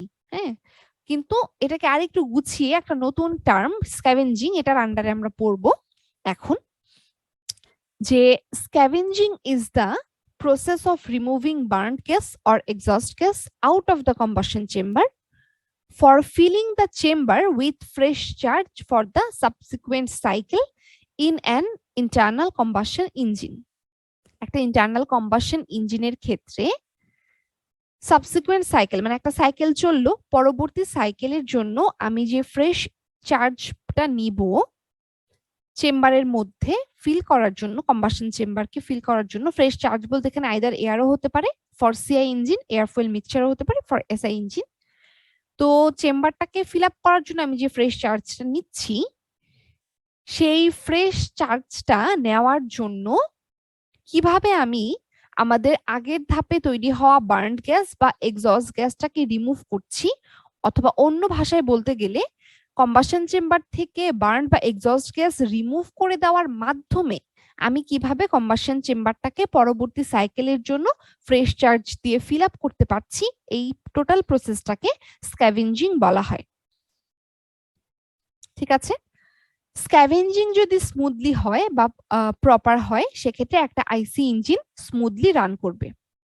স্ক্যাভেঞ্জিং যদি প্রপারলি না হয়, যদি ইনকমপ্লিট থাকে, সেক্ষেত্রে আইসি ইঞ্জিন কি হবে, ঠিকভাবে চলবে না। অর্থাৎ আমি যদি পুরোপুরি ভাবে এক্সস্ট গ্যাসটাকে রিমুভ বা প্রপারলি এক্সস্ট গ্যাসটাকে রিমুভ না করে ফ্রেশ চার্জ নিতে চাই, অথবা এমন একটা সিনারিও যেখানে আমি কি প্রপারলি বার্ন গ্যাস বা এক্সস্টটাকে রিমুভ না করার মাধ্যমে ফ্রেশ চার্জটাকে নিচ্ছি, হ্যাঁ বাইরে বের করার মাধ্যমে আমি একটা নতুন ইনটেক নিচ্ছি, কিন্তু প্রপারলি সেটাকে আমি বাইরে বের করতে পারছি না, যেখানে আমার ধরো ফ্রেশ চার্জ এবং এক্সস্ট গ্যাসের একটা মিক্সিং হয়ে যাচ্ছে, ক্লিন বা পরিষ্কার চার্জের সঙ্গে আমার পুড়ে যাওয়া গ্যাসের একটা মিক্স আপ হয়ে যাচ্ছে।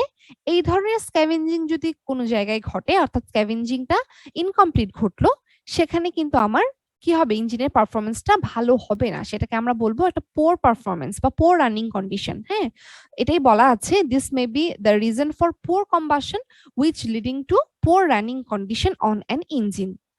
তখন আমরা বলবো যে ইঞ্জিনের রানিং কন্ডিশনটা ভালো না, পোর, কারণ কম্বাশনটা ভালোভাবে হয়নি।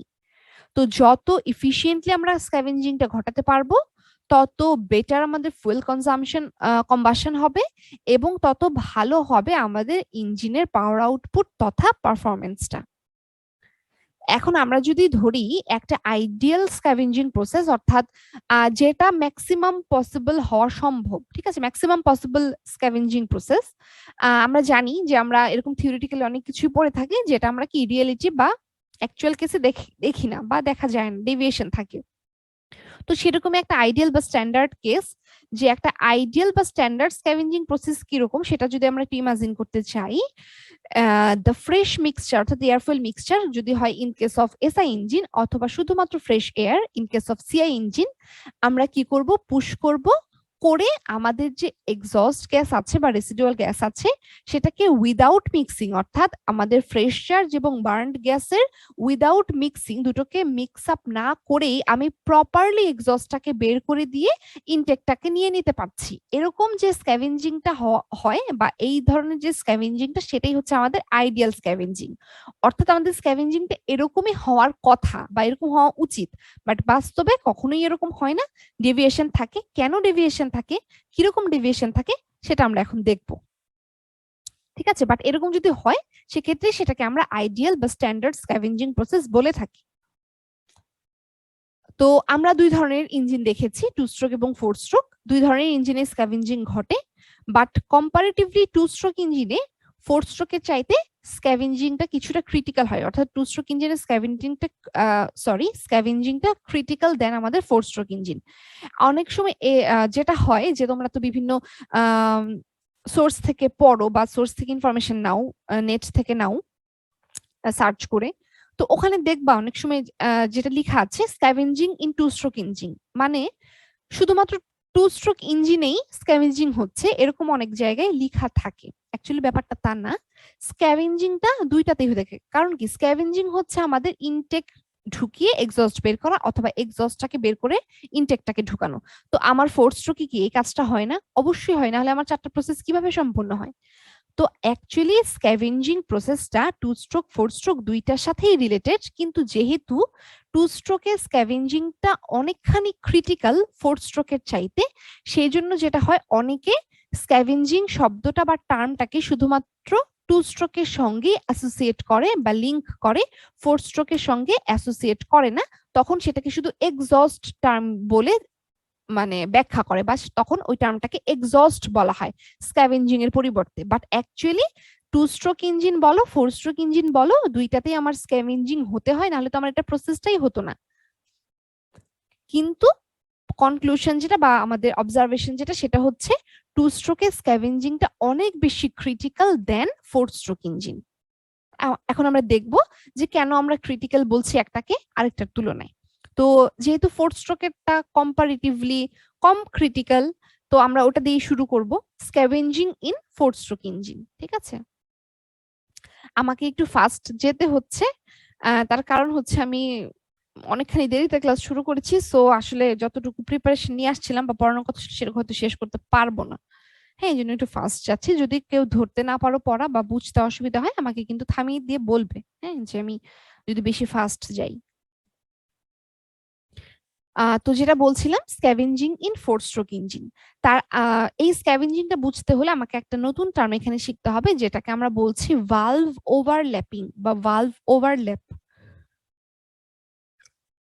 ভালভ ওভারল্যাপিংটা হচ্ছে এমন একটা টাইম যখন আমার 4 স্ট্রোক ইঞ্জিনের ইনলেট এবং এক্সস্ট ভালভটা এট এ টাইম কিছুটা সময়ের জন্য খোলা থাকবে। এই যে এট দ্য সেম টাইম আমার দুইটা ভালভই খোলা রইলো, এই যে তাদের মধ্যে মানে যতটুকু সময় ধরে অ্যাকচুয়ালি দুটো ভালভ আমার খোলা রইলো, ওই ডিউরেশনটাকে আমরা ভালভ ওভারল্যাপিং বলে থাকি। এখন তোমাদের তো প্রশ্ন আসতে পারে যে হ্যাঁ, প্রথম ক্লাসে পড়লাম ইনটেক যে স্ট্রোকটা, তখন আমার ইনটেক ভালভটা বা ইনলেট ভালভটা খোলা থাকে, এক্সস্ট বন্ধ থাকে। অন্যদিকে আমাদের এক্সস্ট স্ট্রোকে এক্সস্ট খোলা থাকে, ইনটেক বন্ধ থাকে। এখন আবার আমরা পড়ছি হ্যাঁ ভালভ ওভারল্যাপিং বলতে আমাদের তো দুইটাই ভালভ আছে, ইনটেক এবং এক্সস্ট। তো এখন আবার আমরা পড়ছি যে দুটো ভালভ নাকি এট এ টাইম কিছুটা সময়ের জন্য খোলা থাকে। এটা কিভাবে সম্ভব? ওই যে আমরা বললাম আমরা একদিকে থিওরিটিক্যাল পড়বো, আরেকদিকে দেখবো অ্যাকচুয়াল কেসে সেখান থেকে কতটা ডিভিয়েট হয় এবং অ্যাকচুয়াল কেসটা ঘটানোর জন্য অ্যাকচুয়ালি কি কি করতে হয়। তো ওইটা আমার থিওরিটিক্যাল পড়া ছিল কি, যে আমার ইনলেটের সময় ইনলেট খোলা, এক্সস্টের সময় এক্সস্ট খোলা, বাকিগুলো বন্ধ। বাট এখন আমরা যদি দেখি রিয়েল ফেনোমেনাটা কি, যে এমন একটা সময় আসে ইঞ্জিন এই মানে পুরো সাইকেলটার মধ্যে যখন এক্সস্ট ইনলেট দুটো ভালভই খোলা থাকে কিছু সময়ের জন্য। সো ওই যে যতটুকু টাইমে আমার দুটো ভালভই খোলা সেই টাইমটাকে আমি কি ভালভ ওভারল্যাপিং বলবো। আচ্ছা, তো এই কাজটা অ্যাকচুয়ালি কখন হয়? এই কাজটা হয় যে আমরা জানি যে এক্সস্ট স্ট্রোক দিয়ে যদি আমি শুরু করি, এক্সস্ট স্ট্রোকে এটা এক্সস্টটা খোলা খোলা থাকবে, ইনলেটটা বন্ধ থাকবে, তাই তো? আচ্ছা, তো এখানে যেটা হয় যে এক্সস্টটা খোলা থাকা অবস্থায় আমাদের পিস্টনটা যখন টিডিসির দিকে যাত্রা করে, টিডিসিতে সে এখনো পৌঁছায় নাই, টিডিসিতে পৌঁছানোর কিছুক্ষণ আগেই আমরা ইনটেক ভালভটা আমরা খুলে দিই। নরমালি আমরা কি জানি, পিস্টনটা যখন টিডিসিতে থাকে তখনই আমরা ইনটেক খুলি। এয়ার ফুয়েল মিক্সচার বা এয়ার যখন প্রবেশ করে তখন পিস্টনটা আস্তে আস্তে বিডিসির দিকে যায়।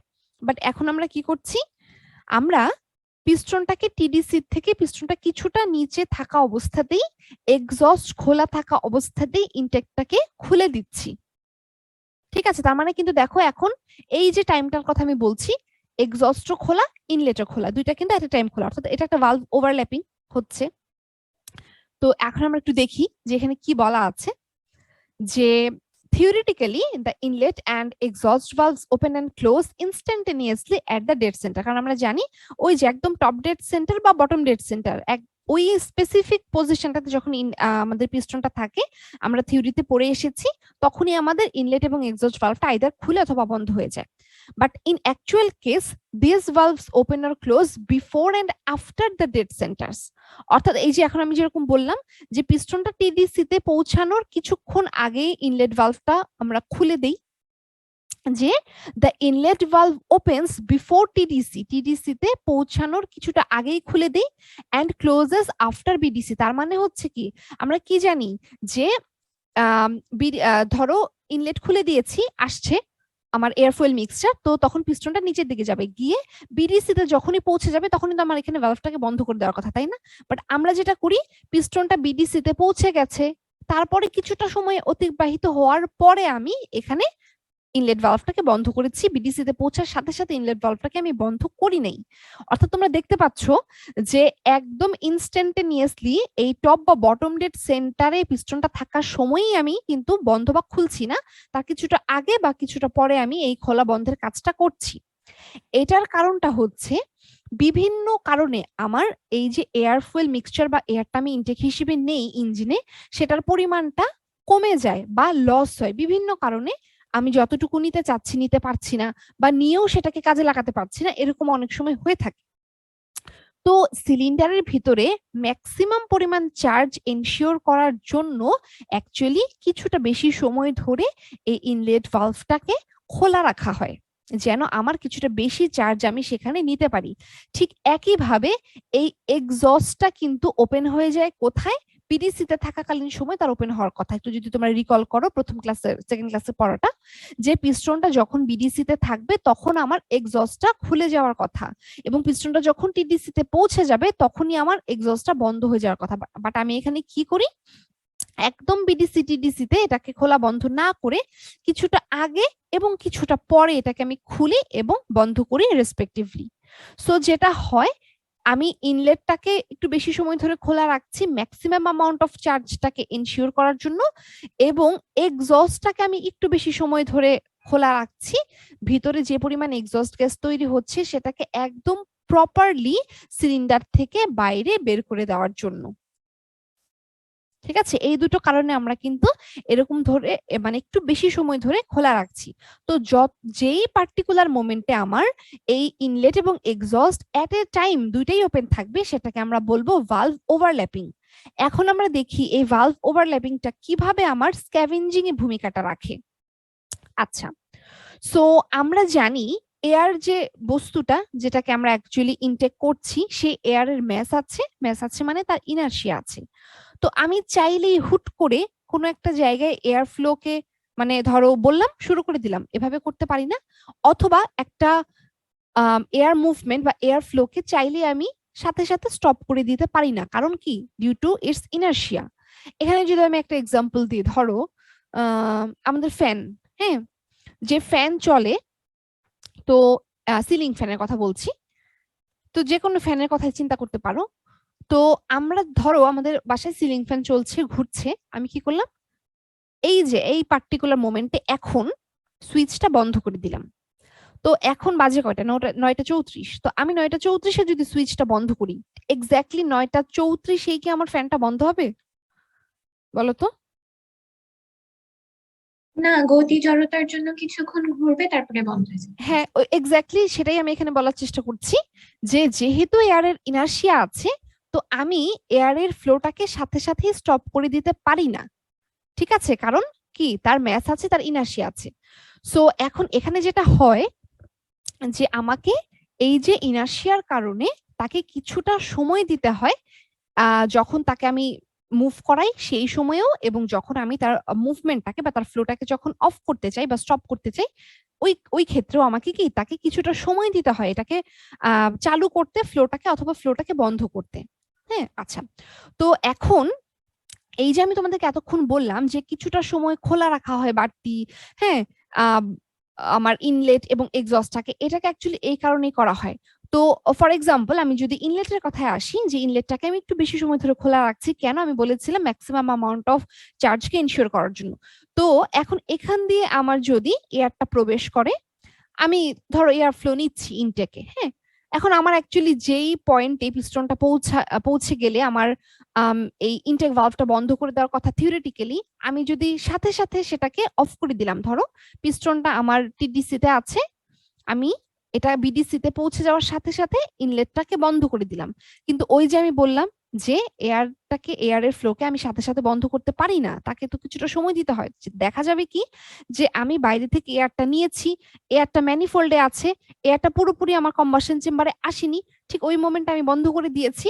সো আমি দেখা যাবে কি, এয়ার আমি ইনটেক করেছি ঠিকই, বাট সেটাকে আমি কম্বাসনে কাজে লাগাতে পারিনি, কারণ আমার তো ম্যানিফোল্ড বন্ধ, এই তো আমার ভালভ তো এটাকে অফ করে দিয়েছে। সো ওইটুকু এয়ার কিন্তু আমি কম্বাসনে কাজে লাগাতে পারছি না। বাট আমি যদি কিছুটা বেশি সময় খোলা রাখি, এই ম্যানিফোল্ড দিয়ে আসা বা ম্যানিফোল্ডে ঢুকে যাওয়া পুরো এয়ারটাকে আমি যদি কম্বাসন চেম্বারে আনাটা বা পুরো এয়ারকে আমি কম্বাসন চেম্বারে এনে যদি ইনশিওর করতে পারি, তারপরে আমি যদি ভালভটাকে অফ করি, সেক্ষেত্রে যেটা হবে, ওই যে এয়ারের ফ্লোটাকে আমার হঠাৎ করে থামিয়ে দিতে হলো না, আমি কি করলাম, তাকে কিছুটা সময় দিলাম পুরোপুরি ভাবে ম্যানিফোল্ড হয়ে কম্বাসন চেম্বারে প্রবেশ করার মতন। ঠিক আছে, সো এখন এইটা তো আমি হচ্ছে বললাম যে কেন একটু বেশি সময় ধরে আমরা খোলা রাখি।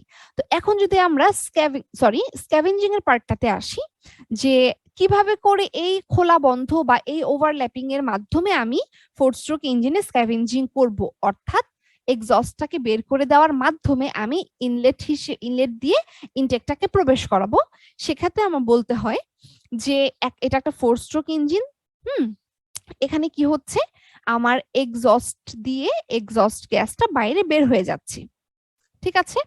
আচ্ছা, তো ব্যাপারটা যেটা হয়, আমি যেহেতু এক্সস্ট ভালভটাকে কিছুটা আগে খুলি, তো যেটা হয় আমার পাওয়ার স্ট্রোকটা যখন শেষের দিকে থাকে, অর্থাৎ কম্বাসন অলমোস্ট শেষ বা শেষ হয়ে গেছে, সেই সময়ে কম্বাসনের ফলে যে এক্সস্টটা উৎপন্ন হয় সেই এক্সস্টটা কি থাকে, অনেক বেশি হাই টেম্পারেচার যুক্ত থাকে, কারণ এটা কি কম্বাসনের ফলে সৃষ্ট একটা জিনিস।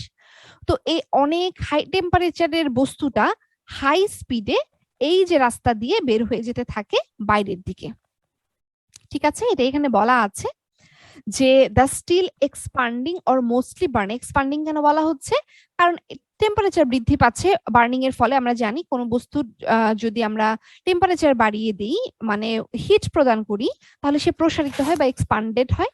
সো এই মোস্টলি এক্সপান্ডিং বা বার্নড এয়ারফয়েল মিক্সচারটা কি হবে, অনেক হাই টেম্পারেচার নিয়ে হাই স্পিডে সিলিন্ডারটাকে লিভ করে এক্সস্ট দিয়ে বাইরে বের হয়ে যাবে। তো একটা হট গ্যাস হাই ভেলোসিটি নিয়ে যখনই এই এক্সস্ট দিয়ে বাইরে বের হতে থাকবে বা বাইরে বের হতে চাবে, তখন এই এক্সস্ট ম্যানিফোল্ডের যে নিচের পোর্শনটা আছে, এই পোর্শনে সে একটা ভ্যাকুয়াম বা একটা লো প্রেসার রিজিয়ন তৈরি করে যাবে। অর্থাৎ একবারে যদি আমি বলি, ফাস্টার মুভিং গ্যাস যখন হট অ্যান্ড ফাস্টার মুভিং গ্যাস যখন এক্সস্ট দিয়ে বাইরে বের হতে যাবে, সে তার নিচের রিজিয়নটাতে একটা লো প্রেসার জোন বা একটা ভ্যাকুয়াম ক্রিয়েট করে বের হবে। তো যেটা দেখা যায়, এই যে লো প্রেসার জোন বা যে ভ্যাকুয়ামটা ক্রিয়েট হয়ে গেল, আমরা জানি ভ্যাকুয়ামের কিন্তু সাকশন করার প্রবণতা বা ক্ষমতা থাকে।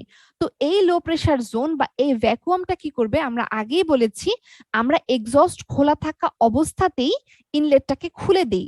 অর্থাৎ এক্সস্ট বের হয়ে যাবে, এক্সস্ট পুরোপুরি বন্ধ হবে, তারপরে ইনলেট খুলবো, ব্যাপারটা কিন্তু এমন না।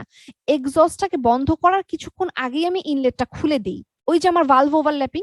তো যেটা হয়, এক্সস্ট যখন বের হয়ে যায়, সে যখন লো প্রেসার জোন বা ভ্যাকুয়ামটাকে ক্রিয়েট করে, তখন ওই ভ্যাকুয়ামটা ইনলেটটা খোলা থাকার কারণে বাইরে থেকে সাকশন করে এয়ারটাকে ভিতরে নিয়ে আসে, ঠিক আছে।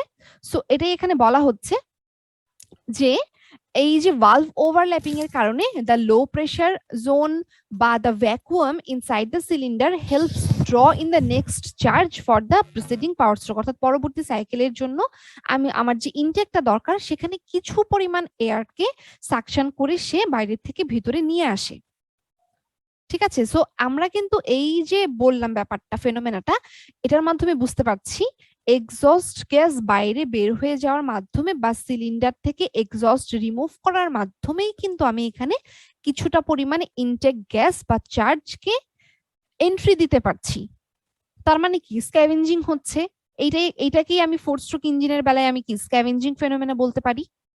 আচ্ছা, এখন এখানেও ফ্যাক্টর আছে, যে আমি বলেছি কিছুটা আগে আমি ইনলেট ভালভটা খুলে দিব। তো এখন ইনলেট ভালভটা যদি আমি কিছুটা আগে খুলে দেই, কিছুটা না করে যদি খুব বেশি আগে খুলে দেই, তাহলে জিনিসটা কি হবে, যে ধরো আমার যখন খোলার কথা, মানে এই যে এখন অ্যাকচুয়াল অনুসারে যখন খোলার কথা, তার থেকে অনেকটু বেশি আর্লি আমি ইনলেট ভালভটাকে খুলে দিয়েছি, তখন যেটা হবে, এক্সস্টটা পুরোপুরি বের হওয়ার আগেই আমি ইনলেটটা খুলে ফেললাম।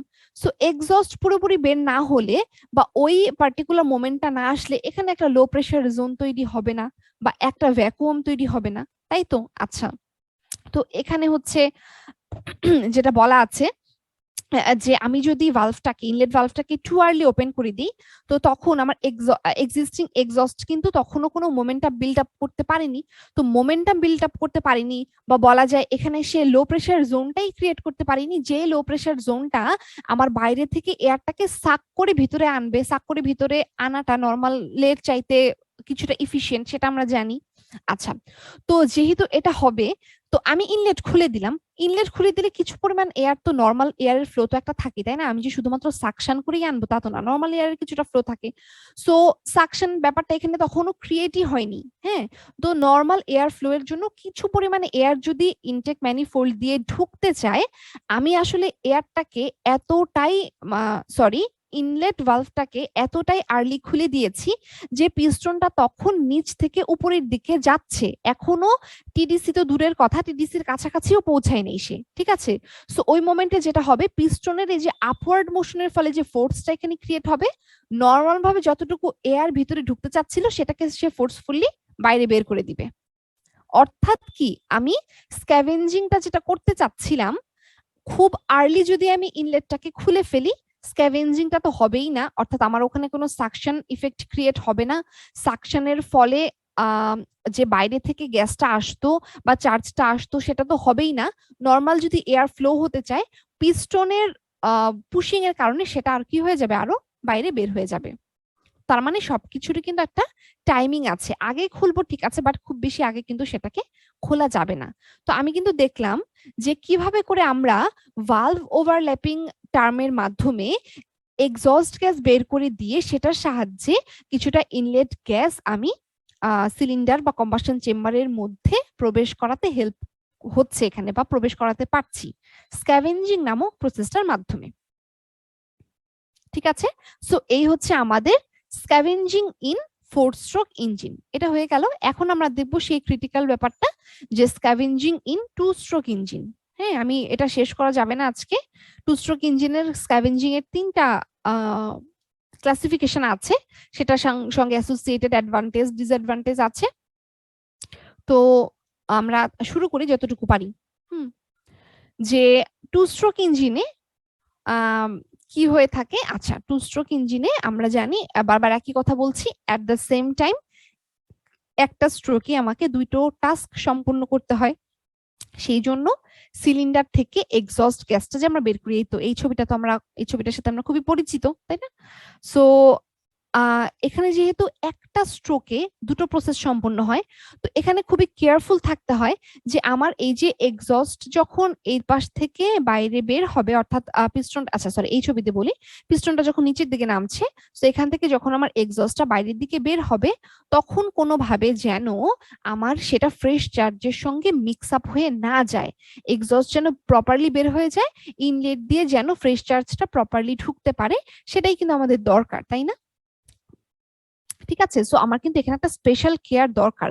এই জন্য কিন্তু আমরা বারবার বলছি যে 2-স্ট্রোকের ক্ষেত্রে স্ক্যাভেঞ্জিংটা কি ক্রিটিক্যাল।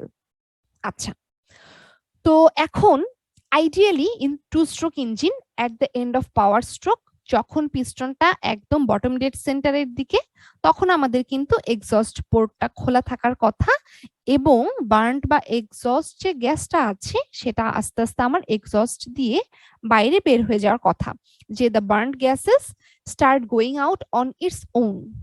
ঠিক আছে, আচ্ছা, এখন when the piston goes down further, inlet port gets uncovered, যখন পিস্টনটা আবার হচ্ছে কি নিচের দিকে যেতে থাকে, তখন কি হয়, তখন হচ্ছে আমার ইনলেট পোর্ট আবার আনকভার্ড হয়ে যায় এবং ইনকামিং এয়ারটা তখন আসে। আচ্ছা, তো এখন এটার সাথে আমার স্ক্যাভেঞ্জিং এর কি সম্পর্ক? আচ্ছা, যে আমরা গত ক্লাসে ইনলেট এক্সস্টের সাথে সাথে, মানে আগের পড়াগুলোতে এই ট্রান্সফার পোর্টের ব্যাপারটাও কিন্তু পুরোপুরি পড়েছিলাম, যে ট্রান্সফার পোর্টের কাজটা অ্যাকচুয়ালি কি, যে আমার যখন এয়ারটা প্রবেশ করে তখন কিছু পরিমাণ এয়ার ক্র্যাঙ্কেসে জমা থাকে, পিস্টনটা যখন উপরে উঠে তখন উপরে অর্থাৎ কম্বাসন চেম্বারে চলে যাওয়া এয়ারটাকে কম্প্রেস করে আবার যখন নিচের দিকে নামতে থাকে, তখন ক্র্যাঙ্কেসে জমে থাকা এয়ারটাকে সে কম্প্রেস করে। তো এখন আমার এয়ারটা ক্র্যাঙ্কেসে তো কম্প্রেস হলো, বাট তাকে তো আলটিমেটলি আমাকে কম্বাসন করতে হবে, তাই না? আমার তো ক্র্যাঙ্কেসে কোনো স্পার্ক প্লাগ নাই যে তাকে আমি হচ্ছে কম্বাসন করে ফেলবো। তো তার কম্প্রেশন হয় ঠিকই ক্র্যাঙ্কেসে, বাট কম্বাসনের জন্য তাকে কি করতে হয়, ক্র্যাঙ্কেস থেকে এই আমাদের ট্রান্সফার পোর্ট হয়ে কোথায় চলে যেতে হয়, এখান থেকে আমাদের এই কম্বাসন চেম্বারে চলে যেতে হয় স্পার্ক প্লাগে স্পার্ক নেওয়ার জন্য, যার ফলে সে ইগনাইটেড হয়ে আলটিমেটলি তার কম্বাসনটা হয়ে যায়। এখন যেটা হয় যে আমার এই যে পিস্টনটা যখন নিচের দিকে নামলো, নেমে সে কি করলো, এই ক্র্যাঙ্কেসে থাকা এয়ার ফুয়েল মিক্সচারের কম্প্রেশনটা সে ঘটালো, ঘটিয়ে সে কি করবে, আবার উপরের দিকে যাত্রা শুরু করবে, এবং তখন আমার কি হবে, কম্প্রেসড হয়ে যাওয়া এয়ার ফুয়েল মিক্সচারটাও কিন্তু ট্রান্সফার পোর্ট দিয়ে যাত্রা শুরু করবে কোথায়, আমার হচ্ছে কম্বাসন চেম্বারের দিকে, তাই তো? আচ্ছা, এখন যেটা হয়, এখানে এমন একটা টাইম আসতে পারে যখন একই সাথে আমার ক্র্যাঙ্কেস থেকে কম্প্রেসড হয়ে যাওয়া এয়ার ফুয়েল মিক্সচারটা ট্রান্সফার পোর্ট দিয়ে কম্বাসন চেম্বারে যাচ্ছে, এবং কম্বাসন চেম্বার থেকে এক্সস্ট দিয়ে বাইরে বের হচ্ছে, অর্থাৎ এটা প্রবেশ করছে, এটা বেরিয়ে যাচ্ছে, একটা কোনো একটা পার্টিকুলার মোমেন্ট এরকম হতে পারে আমার এই ফ্রেশ চার্জ এবং এই এক্সস্ট দুটো একসাথে মিক্স আপ হয়ে যেতে পারে। ঠিক আছে, সো এটাই এখানে বলা আছে যে in a two stroke engine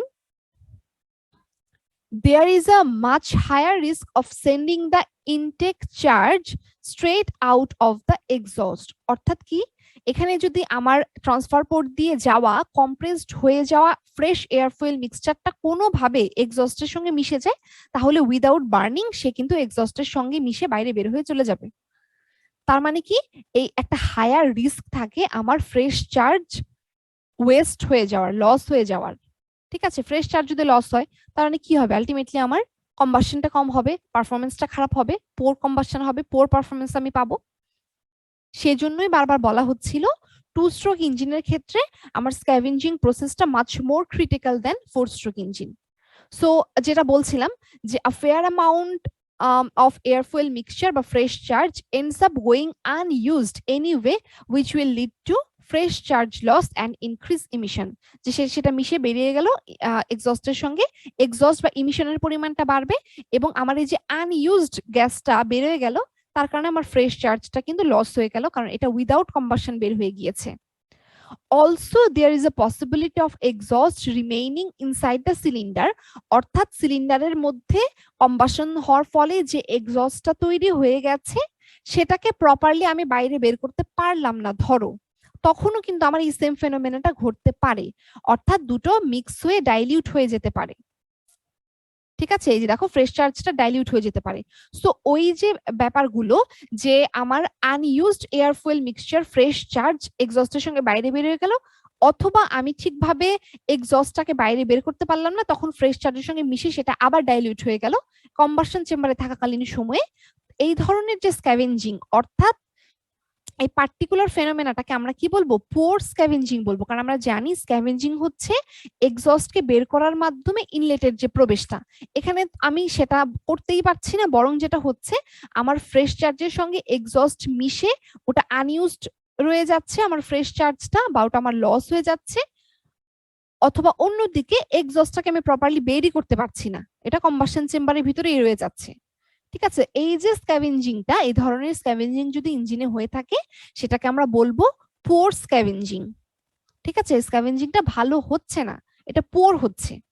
ঠিক আছে, আচ্ছা, সো আমরা আজকে এটুকুই আমাদের পড়া রাখি, কারণ আমাদের অলরেডি 50 বেজে গেছে।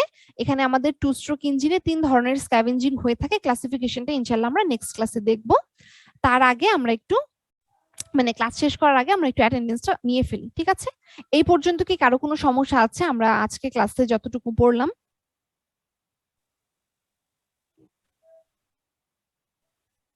আচ্ছা, এই পর্যন্ত সমস্যা নাই, আমি তো প্রতি ক্লাসের পরেই স্লাইডগুলো আপলোড দিয়ে দিচ্ছি, সো তোমরা বাসায়ও দেখে নিতে পারো, যেহেতু আজকে আমরা একটু ফাস্টার গিয়েছি, যে এই মানে এই পড়াটাতে তোমাদের কোনো কনফিউশন আছে কিনা বা কোনো একটা কিছু কম বুঝেছো এরকম আছে কিনা, যদি থাকে আমাকে নেক্সট ক্লাসে আস্ক করতে পারো, কোনো সমস্যা নেই।